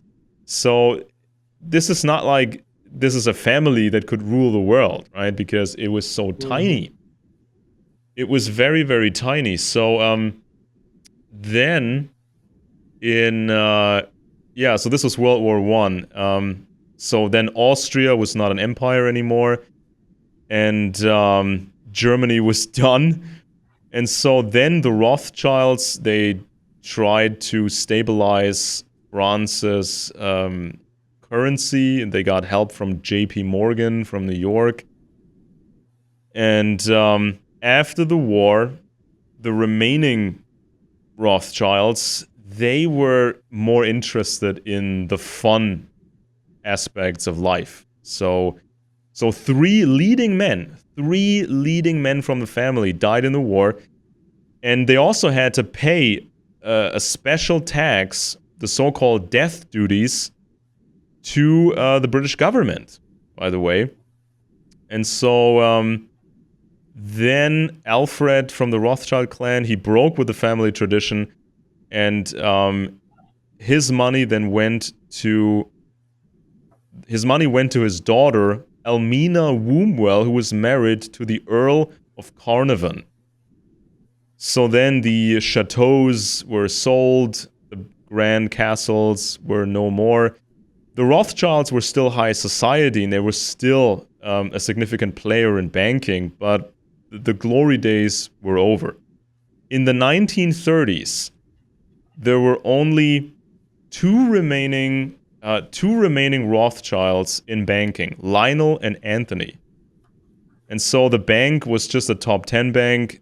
So they were still meaningful, but they were not that meaningful anymore. When you're 1 out of 10, you're not running the show. Not really. And Victor Rothschild, I think maybe the same guy who was with the Cambridge Apostles. Could have been the same guy. He was helping There was a Jewish. Rothschild that it came out on his death that he was a KGB. He had been recruited by the KGB. That might be the guy. I'm not remembering. So this Um, Victor, who might have been the Oxford guy, this Victor Rothschild, he helped Jewish refugees during the Nazi era, which was of course super crazy, a super crazy time, because I covered this in a previous video. So Britain had some significant control over the Palestine region, or Palestine Mandate, and so many Jews wanted to escape from Europe and go to the Palestine region, but Britain was negotiating with the Arab kingdoms, and the Arab kingdoms were very important to Britain at the time. So in 1939, there was this infamous white paper that limited Jewish migration, or let's say Jewish refugees, limited it down to almost nothing. So at the worst possible time, the 1930s, late 1930s, 1940s, at the worst possible time, Britain made that decision. Just so people remember. And so this was a very dark chapter in history when people wanted to escape Europe, but they couldn't. And so then World War II, so just so people are aware, so then we had the Baron Louis Rothschild, or Rothschild, from Austria. He ended up in prison because of the Nazis for a time. Then other Rothschilds, they escaped to Switzerland and France. And again, 3 Rothschild men were serving in the military at the front of the war in spring of 1940s. 2 were captured, and they were lucky to get treated as officers. And then we have Guy Rothschild. He managed to make his way all the way up to Dunkirk, and he was then subsequently evacuated along with the British Expeditionary Force, the legendary escape from Dunkirk. So this makes no sense from a conspiracy buff standpoint. I mean, these people don't run the world. This is just Yeah, I think now that I remember that Victor Rothschild, who was also involved in politics, denied. Somebody did accuse him, but he denied it that he was a KGB agent, um, very violently. And I'm not sure. I'm not clear whether that was ever clarified. Um, but but yeah, the Rothschilds have gotten a bad rap through their history, and now well, we've to be gone. fair, I mean to be fair to the conspiracy buffs out there, the Rothschild banking, along other banking houses, they were involved in financing different military actions, but this was public. I mean, the This Prussians. is what banks do, by the way. Yeah, this is Wars are what the expensive, and governments can't afford them, and have to yeah. borrow to be able to get through them. And so the It's governments just made these choices to go to war, and they try to find the money. So of course you can debate whether or how you would personally judge the decision of a banking house to facilitate those business operations. Of course, it's a difficult yeah. question, right? But then this is the same difficult question you have to ask yourself about the governments who actually made the decisions to go to war. Was it justified? Was it partially justified? So you can't just blame Jews for these things, because if the Rothschilds hadn't found the money in some instances, somebody else would have found the It's money. Look, the Confederacy went to war in 1861, and they didn't find the money. They weren't able to get it afterwards, if I understand correctly. And the Confederate dollar went from 90 cents, 90 Confederate cents for an ounce of gold to 17 cents. Mm-hmm. So they lost it. The Confederate dollar lost its value. Most of its value in that war, because if you can't support your currency with loans, your currency is going to devalue away. Yeah. That's Uh, just what's going to happen. yeah. So then, after the war, or the Second World War, the Cold War started, and of course, you had an explosion of conspiracy media and conspiracy literature. And just so people understand this, the German conspiracy activist scene is almost entirely based on American literature. So this was during the Cold War, mostly Birch Society books, but also others. This is the stuff that was translated either as a complete book or just large quotes directly translated. So this is the German conspiracy activist scene. It's based almost entirely on American material. There was not one new idea. They mixed it with some other stuff from Europe, of course, Nazi UFOs and some other legends and stuff. But essentially, the core was always American material that was copied verbatim. So this is a problem when people claim to be almost scientific, but it's just copy and paste. So nobody is ever. And the Birch Society stuff is just sanitized, Nazi propaganda. Basically, it's sanitized of the anti-Semitic content, but its structure of the theory is the same. And from my experience, talking to a former president of the John Birch Society, from my experience, they believed the same thing. They believed the Jewish Masonic conspiracy at the top. Yeah. And I think that's what Robert Welch believed, if Revlo Oliver was telling the truth. And it certainly was what I heard from the lips of one of them. I mean, it's even in the it's even in Gary Allen's book, None Dare Call It Conspiracy. So so there's a quote, and I have to translate this back on the fly here to English. I've got Gary Allen's book here. I knew people who knew him. So he says that for centuries, bankers have made such great profits off of wars, and they were profiting off of the kings. And so the bankers, meaning the Jews, they were in the king financing business. And he quotes the economic professor Stuart Crane, And so this guy is also saying, well, the way the bankers or the Jews did it was they would lend money to a king, but as collateral, the Jews could have influence in the government, just so they are protected with their investment. And this is supposedly the genius trick that the Jews used. I mean, it's kind of the simplest trick you can imagine, something that anybody could come up with. Yeah, And so, yeah, yeah, this. it's crazy. Well, um, I don't know if you have any more, but we've gone almost 4 hours.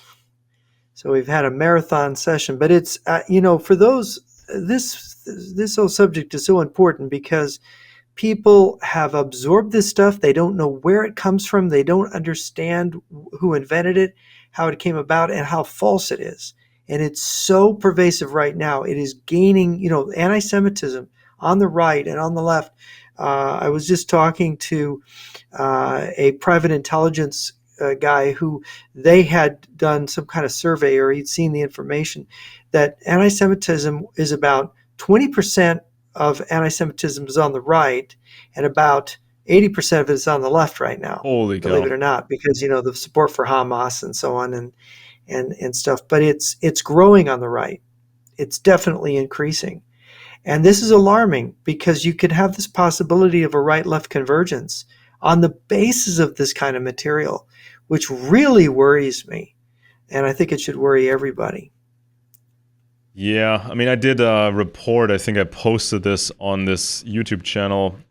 Posted this on October the 28th. And it was a report about the current state of the Russian bioweapons program. And I found an article which mentioned this Russian official called Bobylov, and he's involved in the biowarfare program.